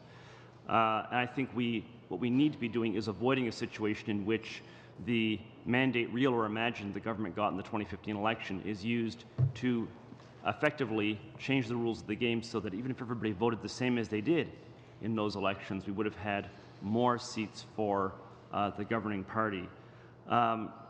Yesterday, Harold Jensen, who, by the way, did a study that showed that the alternative vote system would have produced improved results for the Liberals both in 2015 and in 2011, and pointed out a previous study that shows that that earlier elections would have similarly been affected, would have been changed in favor of the Liberals.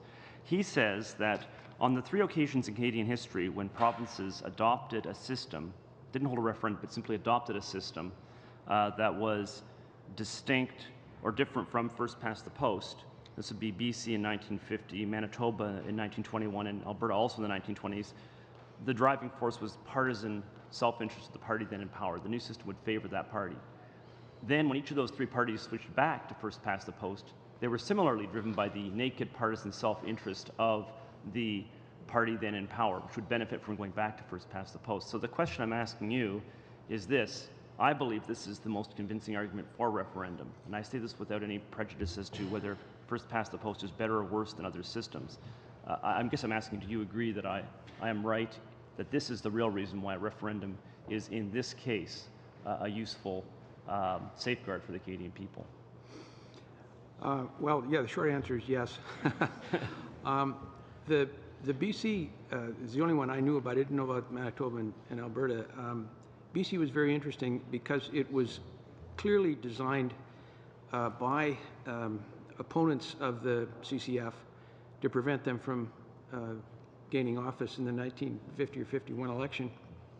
Social Credit came out of nowhere with W.A.C. Bennett as elected. He was elected to a minority government. He then immediately, within 6 months, called another elections and changed the electoral system again, and stayed in office for, quite a while. The assumption is, and I think that it's a valid assumption, is that parties are rational actors, and they propose changes in the law, ordinary legislation, or this kind of legislation, which is not ordinary, because they see it will benefit them or their supporters. I mean, there's nothing sinister about that. That's the way politics works. And I don't think it should be surprising. And then bringing in a referendum adds an other element of what's unknown. I mean, who knows what the result of a referendum would be? I mean, for all of the misinformation and the kind of propaganda that goes on during elections, it would be intensified, I think, in a referendum campaign. Thank you. Do I have any time left? I have about 20 seconds. In that case, just a quick question to Nicole Goodman. You mentioned you've got a paper that's available online as of today. I don't know if that's in English only. If it is, I wonder if you could arrange to have a copy just directed to our clerk and our analysts so that we can get it translated. That way it can be distributed to members of the committee. Absolutely. Thank you. Very much. Mr. Boulris. Oui, merci. Yes, thank you very much, Mr. Chairman. I will give you a moment to put on your earpieces. Mr. McFarland, just a comment to say that I'm very pleased that you have dotted the I's and crossed the T's, talking about PR, and that this does not result in unstable governments. And on the contrary, we've seen in other Western democracies that have created very stable democracies, Germany, Switzerland, the Netherlands, several countries, and it's a myth that needs to be dispelled. So on Twitter, Jesse Hitchcock is following the committee's deliberations and wants us to talk about the low voting rates, or the voter participation rate. So, Ms. Goodman, I think that the current system, where the winner takes all, is really a break on voter participation. There are ridings in Quebec where some members were elected with less than 30% of the popular vote. So, in other words, 70% of the votes didn't count for anything and went to the garbage can. So I'll talk about my own riding as an example, Rosemont La Petite Patrie. There isn't a great motivation for some people to vote. For someone from the NDP, there's not a great incentive to vote either. People often say that. Why should I bother? But if there's a proportional vote, it might not make the biggest difference within the riding, but it will have an effect on the distribution of the seats later. So is that not a great incentive, knowing that their vote will count somewhere towards sending one of their people to Parliament?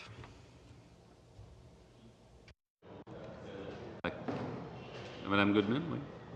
Goodman?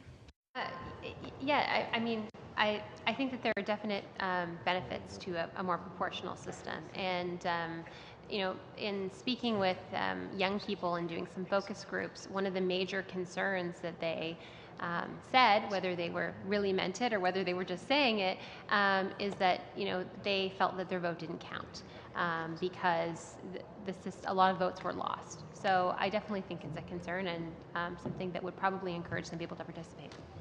Merci. J'aurais une question pour... I had a question for Mr. Cooper. I understand, Mr. Cooper, that it's legitimate that you see virtues in the first past the post system. However, we can always argue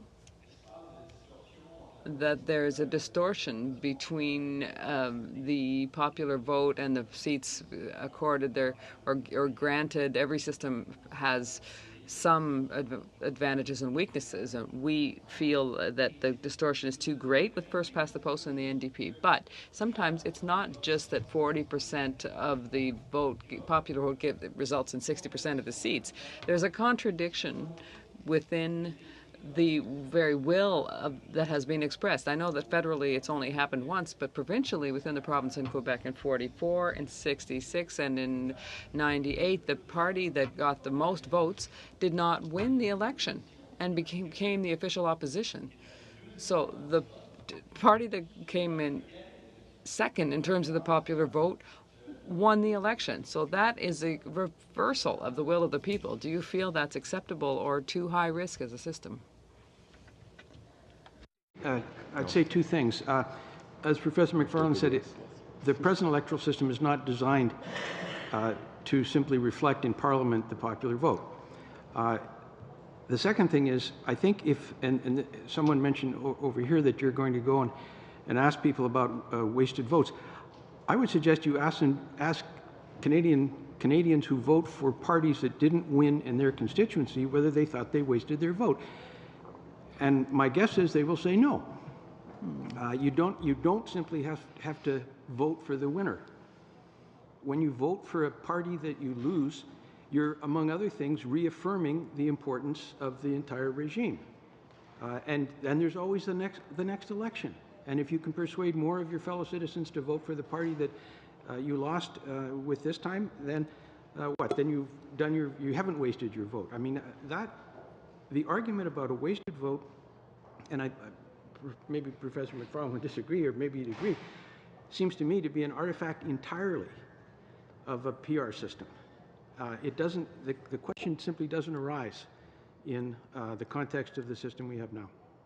Merci. On est à 5 minutes, M. Bourris. Monsieur Sainte-Marie. Thank you. We've reached 5 minutes. Mr. Sainte-Marie. Thank you. My question is for Ms. Goodman.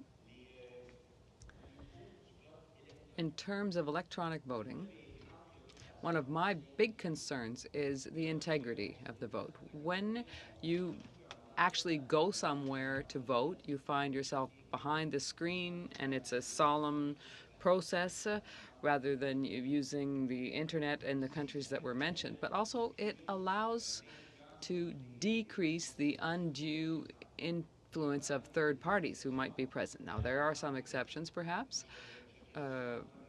I, for example, am challenging the current rule that prevents a person from arriving and saying, I am this person, I can't identify myself, but another person who might be my neighbor says, yes, that is my neighbor, that's him indeed, and that person can then go and vote without really identifying themselves. So there's a problem with that.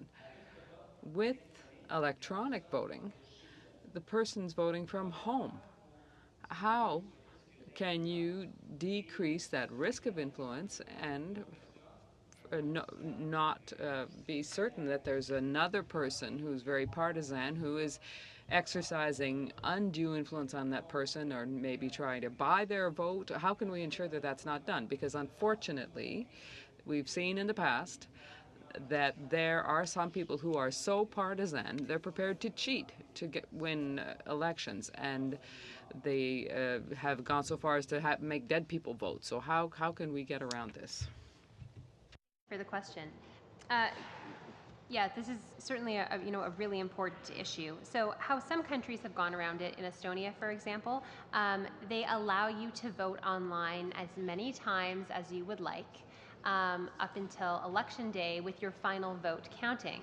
So if you're at home with your partner and they're a staunch NDP supporter and you're a staunch Conservative supporter, you can say, okay, honey, even though you shouldn't observe voting, but you could cast a vote for the NDP, let's say, and then tomorrow when you go to work, cast your vote for the Conservatives.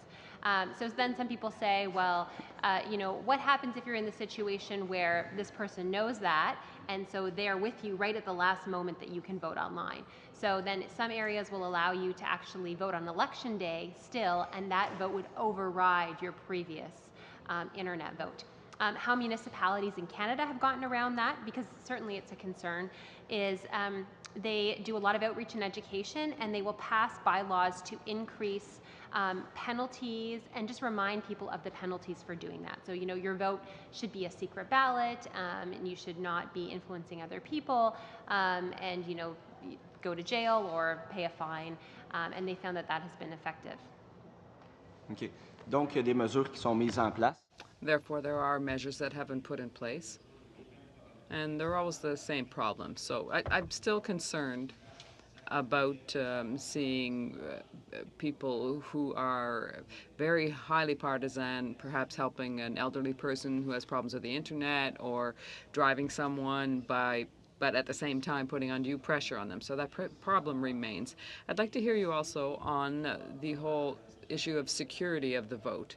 You spoke about it a bit earlier, but I'd like to hear you speak to the issue that it is indeed the right person who's been identified, and with internet security, that there be systems put in place to ensure that there aren't viruses or some other problems that could cause further issues. With respect to the highly partisan people, maybe helping, so in a nursing home, for example, huge concern. How some jurisdictions have gotten around that is they actually will train DROs to administer, go around with an iPad and administer the online voting. So presumably those people are taking an oath, and they're assisting, voters to be able to exercise their right in a non-partisan capacity. With respect to security and viruses, you want to know about some of the issues that jurisdictions have had? What? So there was the issue in Estonia. In Switzerland, previously, internet voting was deployed in 3 cantons, Geneva, Zurich, and Neuchâtel. The Zurich system has been canceled for right now because of a security audit. Nothing went wrong with the system, but they were doing a security audit, and it didn't meet the highest requirements. So Zurich now has to decide what kind of new system they're going to proceed with. There's no really bad breach of an election that I'm aware of. There was in the United States, there was I think it was a primary or some kind of party vote, and there was a breach. The Michigan team, the computer science team, did breach that. Thank you. But in a binding election, a government election, none that I'm aware of. Thanks. We'll go to Ms. May now. Thank you very much. And I just saw, reading Twitter, that Elsie Wayne just passed away. And having just asked you the question about the 2 surviving progressive conservatives of 1993, I just thought I'd share that with colleagues. She was a great lady. But returning to the topic at hand, and Professor Cooper, you put forward the notion that there were really only 2 ways that you could think of to create the extra legitimacy around changing a voting system. I mean, the vast majority of the witnesses we've heard, including Professor McFarlane, but constitutional experts have all said there's no requirement for a referendum. Everybody's pretty clear that constitutionally it's the job of Parliament to design a voting system. We've had changes in our voting system since 1867, federally and provincially, without any of them going to a referendum. So the question that comes to mind is there some other way, given that I'm also persuaded that a higher level of legitimacy makes sense when you're changing the voting system, whether any of you would consider, and I'll ask all 3 of you, whether you think there's any merit, and I wish I could find where I'd seen this in what paper, in having a vote in Parliament that required more than the bare majority in Parliament. In other words, a change in our voting system might require something more. I have an open mind on this. I'm just looking for what you think about the idea of, say, 2/3 of parliamentarians when on a change in the voting system, so we wouldn't have a ricochet where one party in power could change the voting system and then another one could afterwards. So if we could just go down the road and see if any of you think that has any particular merit as another way of enhancing the legitimacy of a change that is in Parliament's hands legally and constitutionally. And I would say we have a mandate based on how people voted in the last election, but I'm not going to dive into that with you with the time I have. Well, it seems to me that is a way of tinkering with the basic premises of responsible government, which doesn't require supermajorities. So I don't think that would, that might do the trick, but it also alters what we expect from responsible government. I think all-party consensus would alleviate some of those concerns. So we could lock you all in a room and not let you out until you reached a compromise, which might be fun. But I guess I'd ask, how happy would you be if the Liberals and the Conservatives got together, agreed on preferential balloting, and that was that? I'm not sure that would satisfy the political legitimacy concerns that many of us share. I like the idea of locking everyone in a room and coming to a consensus.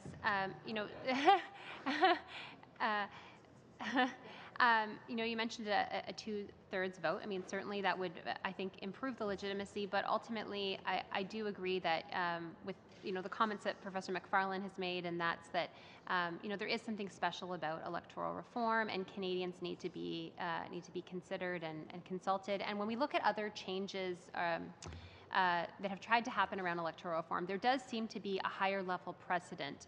In BC, for example, when they had the referendum, all previous referendums in BC had been 50% plus one, but they increased the threshold specifically for that.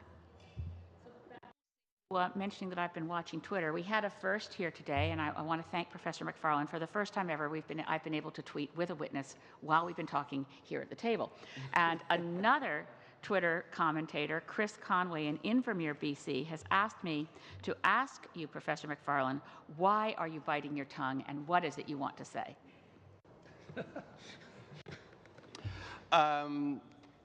I don't feel at all tongue-tied. It's just a matter of how diplomatic I am in regards to some of my responses. So. I've now done my that question, but Laurel Russman wants me to ask you, Professor Cooper, why you would feel that a secret compromise within a political caucus is better for democracy than transparent negotiations between parties. Now that, of course, assumes that negotiations between parties in more consensus-based parliaments are always transparent. Chances are they go behind closed doors too, but that's Laurel Russman's question for you. Well, Bismarck's answer is still valid. If you like to see how laws and sausages are made, you don't want to see it. So then I think I have a teeny bit more chance to follow up on something I wanted to ask you, Professor McFarlane, and that is going to the comment you made here that in the 2015 election there was certainly the Liberal promise that 2015 is the last election held under first past the post, and you note that other parties also supported electoral reform. In fact, that would be 63% of all the votes cast were cast for candidates who supported getting rid of first past the post. So your comment that there's no specific mandate for a specific change, but don't you believe that based on your own commentary that there is a specific reform for getting rid of the status quo? Very briefly. I think there's a clear mandate to pursue reform. Thanks. Okay, we'll go to Ms. Sahota now. Thank you, Mr. Chair. Okay, I'm just going to lead into, I guess, from that. You say that there is a specific mandate, but you had also mentioned that there's been a lot of misleading rhetoric around various systems that we've been exploring. I was, I think, a little bit striking because I haven't heard any of the witnesses say this before, but you talked about the geographic, that perhaps Canadians might prefer the simple geographic form of representation, and that it's the local geographic seat that wins, and within that seat they're winning a majority of the vote. Well, maybe not a majority, but they're winning a plurality of the vote, and the party that leads has a majority of those seats. We've talked a lot about local representation, and I think those geographic representation, local representation as a value, local representation, valuing accountability, valuing the attachment to community, to members of parliament understanding their local community. Now, taking a large geographic district, like just in Ontario or any other province actually, a lot of the northern concerns are very different from the Niagara region, let's say for example, and their concerns are very different from the GTA region. And just in our caucus, we tend to discuss, what different MPs are advocating for their regions, and they can be quite different at times.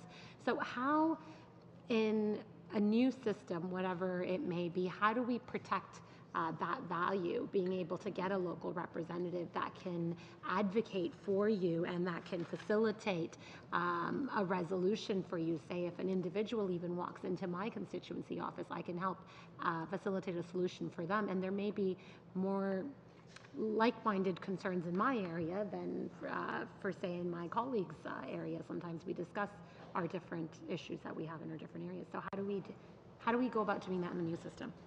Yeah, I mean, I think with regard to some systems, it wouldn't change all that much. Preferential balloting wouldn't change that dynamic. Mixed member proportional system wouldn't necessarily change that dynamic. You would still have ridings across the country. There would just be a set of seats set aside for, on the basis of party lists. I think my concern would be, I think we want to avoid multi-member ridings in Canada. I think just the nature of our geography and that rural-urban divide being so pronounced, on the technical side, it'd be really difficult to draw up fair constituencies. It's difficult enough in the system we have. My concern with multi-member constituencies, I think, really relate to more confusion about who one's local representative is, and on the practical side of who's doing the constituency work and who's not, and how is that sorted out, and could that end up with voters not being represented in a fair way, or maybe not represented in the same way across different parts of a province. So my one personal kind of issue would be the multi-member ridings. And so that would really be an issue probably under single transferable vote. Professor Cooper, how do you see the value of local representation and accountability fitting into a new system? Well, I think local representation works reasonably well now, and I would agree with Professor McFarlane. I mean, the implications have to be thought through pretty carefully because you're making things much more complex. I mean, just like who's got responsibility for riding interests in a multi riding play. A lot of the implications, I mean, you as members of parliament have pretty clear ideas of where your responsibilities lie, where your interests lie, this sort of thing. I think it would be much more difficult to sort a lot of that stuff out under whatever form of PR you get elected. I mean, and there are differences. I mean, I don't know the technical parts as well as some of my colleagues do, but there are different implications for different kinds of PR. And it will affect your jobs in a major way that I don't think that I've read anyway, there's been much reflection on. Do I have more time? It's at 5 minutes now. Thank you. Okay. Mr. Richards. Thanks. So Professor Goodman, for you, a couple of questions. You had mentioned earlier, I think it was in your opening comments, talking about advanced polls and their increased usage over the last while. I would certainly say, no question, in the last election we saw a very significant increase in the use of advanced polls, and I think there's a lot of reasons for that. Some of them are sort of more typical reasons why you see advanced polls see greater usage. But I think the other aspect of it that was significant was the changes made in the last Parliament to the Elections Act to increase the number of advanced polling days, and I think that therefore that subsequently led Elections Canada to better promote advanced polling because they were trying to make sure the public was aware of the increased number of advanced polling days, and so. When you talk about trying to, certainly a lot of your research and your discussion that you've had today is about trying to make sure we increase voter turnout, and obviously online voting is one of the things that you believe could help to do that. But what I wanted to discuss specifically is the idea of the advanced voting, and obviously I think there's something that many Canadians are actually very unaware of, that they can actually vote almost any day during the election campaign by simply going to a returning office, and it's something that I think many people are surprised to hear. It's obviously something that for yourself, with your research, you would be well aware of, but would you agree that that's probably something most Canadians are unaware of, that they actually could go and vote any time during the election whenever the returning offices are open? I think it might be something that some people aren't aware of. I'm biased because I love politics, so I was aware of that. But definitely, I think increasing the number of advanced polling days is a step forward in terms of accessibility, and also instituting voting centers so that persons aren't required to go to a specific poll location, but rather they could go to a more central location or perhaps any polling station. Measures like that can really help to improve voter access and also perhaps improve turnout. Would you say that if Elections Canada was simply to promote the idea that you could go to the returning office and vote during the election, with a special ballot any time during the election campaign, would that help to increase turnout, do you think? Well, I think it would help. It would help counter people who aren't voting for everyday life reasons. Right. It's like I'm really busy. I have my 3 kids or something like that, and I just couldn't make it to the poll. But for people who don't vote for reasons of disinterest, I don't like the candidates, or apathy, that's not going to help for those people. Yeah. I certainly would agree, and the reason I point that out is it might be an alternative to, if we're not, if the security isn't there and things like that, it might be an alternative to, internet or online voting, because it sort of solves the same problems that it would seek to solve. Can I just move on, I guess? You had a paper that you wrote called Internet Voting, the Canadian Municipal Experience, and you state in that paper, and I quote, that turnout, and you were talking about the city of Peterborough election, may have been artificially high in the 2003 election, given that there was a referendum question on the ballot. And so I just wondered if, given your research on voter turnout, do you typically see higher voter turnout in referendums as compared to other, electoral votes? And why do you think that would be? Well, so I'm not an expert in terms of referendum turnout, but my understanding is that turnout for referendums is typically a bit lower than elections, particularly at the municipal level. Switzerland would be an exemplary case where that's not true. So no, I think it would be. I think turnout in referendums would be lower. In terms, do you have any research that backs that up? Because I know I've certainly seen, like, when you look at the last federal example in Canada, for example, turnout was quite high. Do you have research that backs up, or is that just an opinion? I think it depends on the issue. So like the Quebec referendum, for example, people often point to that and say, hey, well, people will come and they'll turn out if it's an important issue. We see electoral turnout federally declining and provincially declining during that time, but everyone came out for the referendum. Sometimes municipally, when a question is on a ballot, more people come out. It depends on the nature of the question. The Sunday shopping question, that got a lot more people out municipally.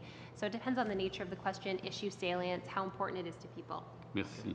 Il vous reste 9 secondes. Thank you. You have 9 seconds left. Mr. de Courcy. Merci encore, Monsieur le Président. Thanks again, Mr. Chairman. Mr. McFarland, to start, I wonder if you could tell me whether you agree or disagree with the notion that has made the media about the idea that given that the electoral system operates within a larger system of governance, political culture, it might be foolhardy for us to try and onlay past voter preference and past voter behavior to predict what an election outcome would be in any new model that we might move to. Yeah. Some reforms would result in entire changes in the party system itself. regardless of the reform, parties will adapt their behavior to reflect the system and the outcomes that they think they want to pursue. So it's simply not a question of saying, well, if the 2015 vote had been held under System X, what would have happened? That's a very simplistic way to go about it, and not very compelling in my view. Given that, and I'll start with you and then ask your colleagues up in front of us to reply, how should we go about presenting the myriad options for electoral reform in front of us, talking about what they do, the values that belie them when we tour the country? I mean, should we be presenting a vast view of the different possibilities for Canadians to better understand and give us feedback? No, I mean, I don't think Canadians are interested in a sweeping seminar on all of the alternatives. I think there's some work to be done in at least narrowing down what the realistic choices are at this point, and then debating those. You know, even within just PR systems, there are different thresholds and formula that you might apply, which have implications about at what point a party might get a seat in the House, etc. I don't think that Canadians need to know the d'Hondt formula for allocating seats in a proportional system. What I think Canadians might be interested in is giving input as you go across the country about what they see as valuable in terms of the nature of representation, and even how they vote from their perspective. Whether they like the simplicity of putting a check mark next to a name, or whether they like the appeal of being able to rank candidates. Those I think are straightforward questions, but we can lose the forest for the trees if we engage in some of these overly technical things. And that's part of why I actually don't think a referendum would actually be overly complicated and technically overwhelm Canadians, because by the time we got to that point, it would really come down to one alternative, ideally, that Canadians would assess against the status quo. Professor Goodman?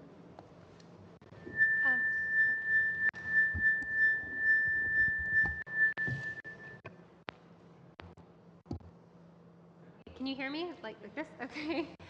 Yeah, I agree. So first of all, narrowing down the choices is really important because you don't want to overwhelm Canadians by giving them, you know, I think even 5 choices is quite a few. So I would definitely say narrow it down.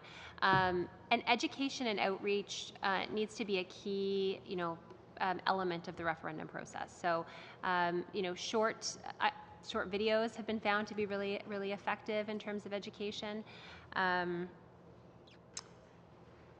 And I had another point, and now it has, the education and information. So I think it's great. I mean, if the government does decide to go ahead with some kind of more robust consultation or a referendum, a really important consideration is the education and outreach. So people have accused, you know, earlier referendums of not succeeding because there wasn't the outreach and education that was needed. So, I mean, if we're having this big debate, should we have a referendum, should we not have a referendum? Well, if you do decide to go ahead with something more robust, definitely you need to have the artillery behind you to have, push the information out there, have the outreach and education so that it doesn't just end up like the previous ones we've seen. If I could just add quickly, it is entirely possible to run a bad referendum, and so those aspects. I mean, I think I would have faith in Elections Canada to do a good information campaign, and I would have no problem with people strongly advocating during a referendum campaign. But it's entirely possible. We've had at the provincial level, kind of the governments of those involved in those processes, kind of just abandoned ship before the referendum was even held. For this to be effective, everyone needs to be engaged. But if I didn't think we could do better, I'd have to quit my job. Merci. Monsieur Dubé. Président, I'll try to not make it as long-winded, perhaps give you a chance to answer Professor McFarland what I sort of alluded to before of how people vote and how that sort of skews the results, because in a comment you made in a response a few minutes ago, there's this idea of And it was a comment brought up yesterday by one witness was when we get waves, we sort of sometimes wipe out good local representatives, sometimes we get rid of bad local representatives, but sometimes voters are punishing a party or a party leader. So how do you reconcile the importance of our system now is supposed to give us good local representation, but people also want to be able to vote for a party or a party's platform? How do you see us any way in the current system to be able to reconcile that? Because I honestly don't, but. Yeah, I mean, I think it's a question of how do we confront obvious problems with the current system, and one of those is a high degree of party discipline. And in Canada, we have a degree of party discipline that exceeds other Westminster systems, let alone other countries. And one option is to say, well, it's true. A lot of voters are voting on the basis of the personality of the leader. That's where all the media attention really goes, especially during campaigns. Do we choose to feed into that and abandon, to an extent, the more focus we have on local representation in the system and move towards something that gives parties even more power in a lot of ways? Or do we focus our attention elsewhere and try to change the culture around party discipline? Because changing the electoral system is not the only way to do that. OK. Et j'ai une question pour vous, Madame Goodman. C'est sur. On parlait tantôt de quand on utilise nos services bancaires sur Internet. Ma préoccupation avec ça, c'est on parle de quelque chose qui est nécessaire. Tout le monde doit gérer leur service bancaire, mais on n'a pas nécessairement. Pas tout le monde qui croit que c'est nécessaire d'aller voter. Donc, il y a un peu une séparation entre les deux réalités, selon moi. Puis. My concern is particularly with young people. The interpreter would like to say that we've been having trouble with the console here this morning. The English doesn't work. It seems to be working now. Okay. It's working now. Bon. So I ask your indulgence, Mr. Chairman, for the time that I've lost. What I wanted to say was that often we say that young people are digital savvy, they're used to using the internet, and that's an easy way to reach out to them. But to take an example, and I just wanted to say that it's not because you take a selfie with a politician that you're going to go out and vote afterwards. The process will nevertheless remain complex, so it just might not make things easier. So in order to interest young people in politics, is there any evidence that any of this will really raise the rate of participation, or just say, as my friend Mr. Boulry said, that it's another tool for people who would have voted anyway? Yeah, so thank you for the question. Definitely online voting, the primary rationale that online voters give for use is convenience. So that is the primary rationale. Second main rationale, however, is accessibility. So yes, young people are not the most likely to necessarily use online voting. And the results that I presented to you show that young people will typically use internet voting once. They'll give it a try. It's kind of new and cool, but then they revert back to paper voting. And if it's their first time voting, they typically go out at the polls because they want to have that experience. However, when we look at the non-voters or the infrequent voters, so if we actually break those down and look at them by age and say, okay, and not to confuse you, but we see the largest chunk of that group is among young people. So, I mean, is it going to be a tool that's going to largely engage young people? No, but I don't think there's any institutional fix for that.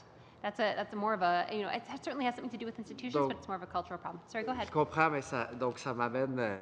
I understand, but that brings me to the issue. Even though it's expensive to change our way of functioning with elections, are we not better to use the online tools that we have for education, for example? You spoke about disabled people. Well, Elections Canada is already making efforts to reach out to those people. So wouldn't we be better off to improve those efforts and through an existing system rather than trying to create something new that's not guaranteed to work? same thing. So I think this could be one effort that would be part of that initiative, let's say. Certainly offering internet voting, whether it's remote. I mean, there's different kinds of internet voting. I spoke about remote, but you can have internet voting at the polling location, which there's more control over from election officials, and there's less risk associated with that. And persons with disabilities are able to go, and with SIP and PUF applicators, they can vote in private for the first time, so they can have a secret ballot. So for some groups of electors, it does enhance the equality of the voting process because it allows them the same right that other people have had previously. Thank you. Merci, Monsieur Dubé. Monsieur Deltel. Thank you, Mr. Deltel. Thank you very much, Mr. Chairman. Thank you to our witnesses. You know that when the New Zealand changed its electoral system, they took their time. More than 10 years, 3 elections, 2 referendums before having the last referendum to be sure that everything is okay. Do you think that technically we can change something in the next few months here in Canada? You know, we could reach an agreement to change the system to one of preferential balloting, and that would not be a complicated change that would simply change how votes are counted. But some of the proportional systems may require changes to constituency boundaries. So a few months for the process to actually be complete, it seems highly unlikely. And then, I mean, that's not even factoring in the obvious politics surrounding this process and whether agreement can be reached, and the fact that consultations across the country have yet to be done. I think I agree with Leslie Seidel, that, who said, you know, we're already quite tight to get this complete by 2019. And it may be the case that the committee ought to consider continuing its work, focusing on the work, coming up with an alternative. And if a referendum is something that could be agreed to, it could be held in concert with the 2019 election. Thank you. Mr. Cooper, you know, what we heard a lot of people saying, those who want to make changes said, well, the Liberal Party has been elected with that platform. It was included in their platform. Do you think it's enough to act and to change the electoral system because it was written, there was 3 sentences written in a 97 pages document? Well, personally, I don't. But I think more to the point, doing so with these tight timelines. Let me say also, what I teach is Plato and Aristotle, and they talk about prudence and moderation, and pushing it for the 2019 deadline or Christmas or whatever it happens to be, I think is both imprudent and immoderate. And I think you will be causing more difficulty than you think you're trying to fix. Do you have any example in the world that a parliamentary system change the electoral system with a so close time frame? I suppose you could, you know, whatever Leslie Seidel said was probably correct. I mean, he's the pro in this sort of thing, but it seems to me it's really pushing the envelope to get it done in time without sufficient reflection on what are foreseeable implications. Madame Goodman, I see you in French, we say Hocher du bonnet, so you said yes. May we listen to you? I would agree. I would agree with what Leslie said, in that, you know, this is a change that you want to get right, and you don't just want to do it. You want to get it right. So you want to take your time, and if it goes a little bit past the election, as long as you get it right, won't that be better for Canadians as opposed to trying to rush something? Thank you so much. On termine avec. We'll wrap up with Ms. Romanado. Professor McFarlane, you mentioned earlier that it would be important for us to explain the various systems, the pros and the cons. Then you mentioned maybe Canadians don't want to know all of the nitty-gritty details. I think because we know that there is no perfect system, voting system, that it is important for this committee to make sure that we ask the questions, the pros and the cons of each possible alternative voting system. Now, we heard from both yourself and Professor Cooper about some of the negative side of proportional representation. And one issue that keeps coming up for us is in a multi-member proportional system, the kind of confusion for citizens on who represents me, the dual-tiered or two-tiered MP system, and so on. We mentioned that, and you also mentioned, Professor McFarlane, in your brief that under a PR system, a party that secures 15% of the vote can enter into a coalition in government and actually push their agenda toward, in a majority way.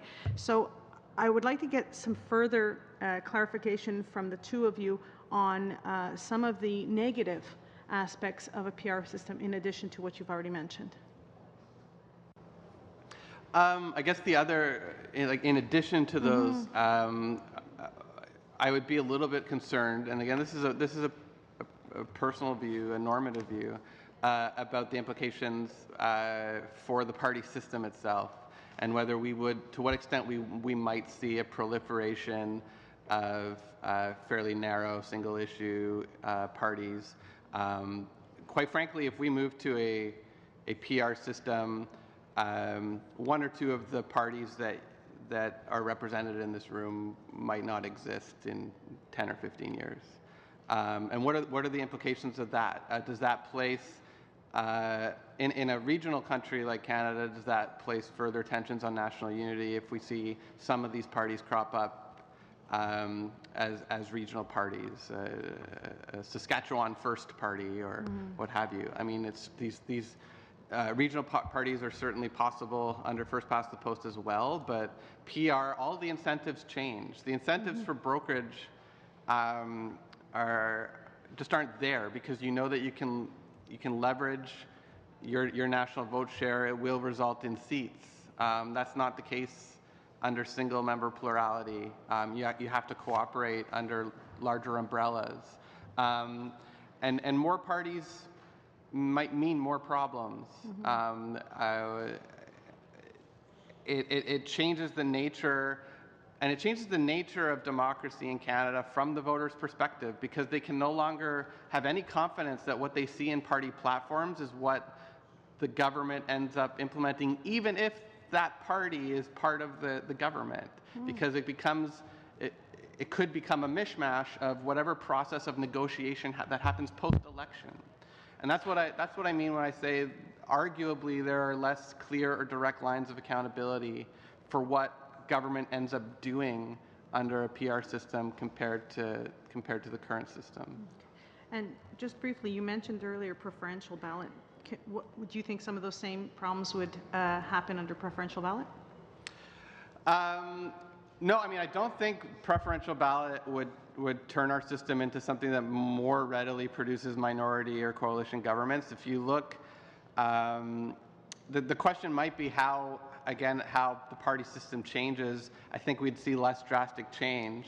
So I don't want to say that nothing would fundamentally change, but under preferential balloting, we see, I mean, in the extreme cases, preferential balloting sometimes ends up even less proportional than first past the post.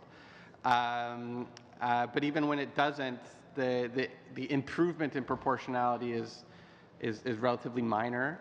And I don't think we would see, even if let's assume the party system doesn't change, I don't think we would see dramatically different vote outcomes.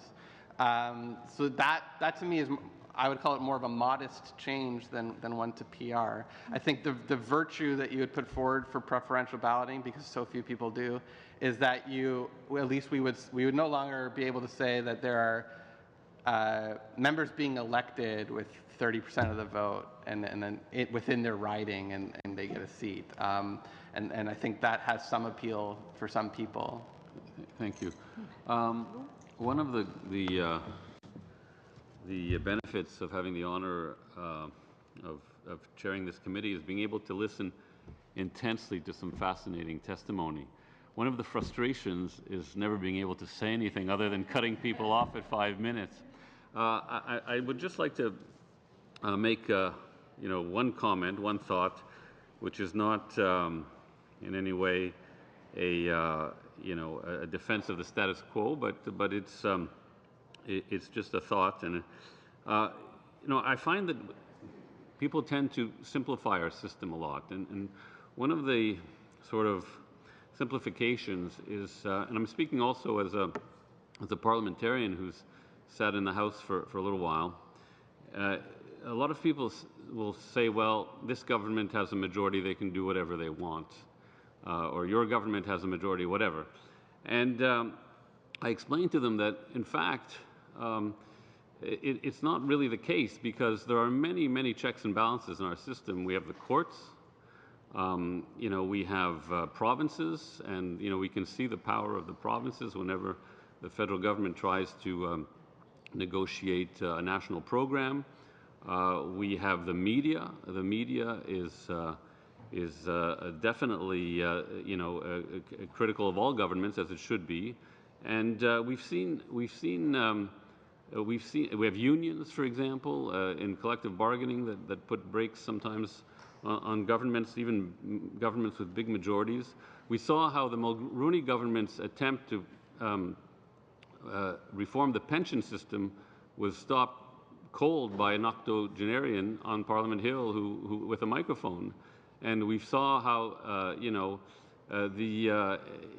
Diefenbaker government, and I'm not singling out the Conservative governments, we saw that they had a huge majority going into the 1960s, and it just collapsed.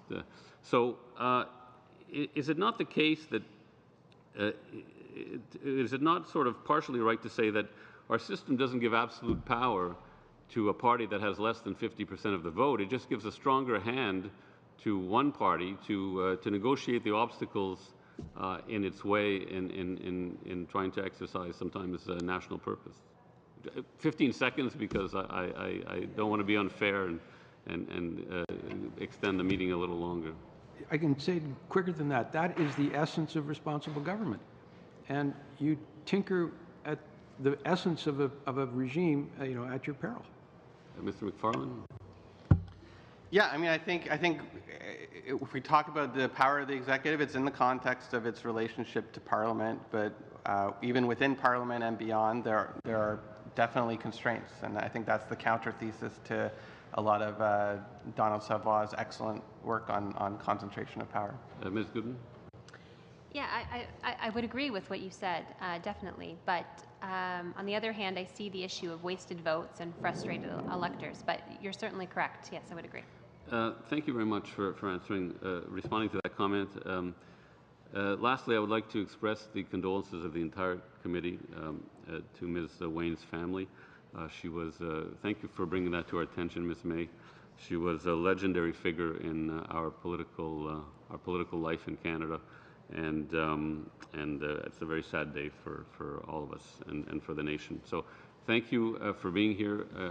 To the witnesses, I would remind the members of the subcommittee that we have a meeting at 12:30 in C110, and then the full committee resumes at 2 in C110. Thank you again.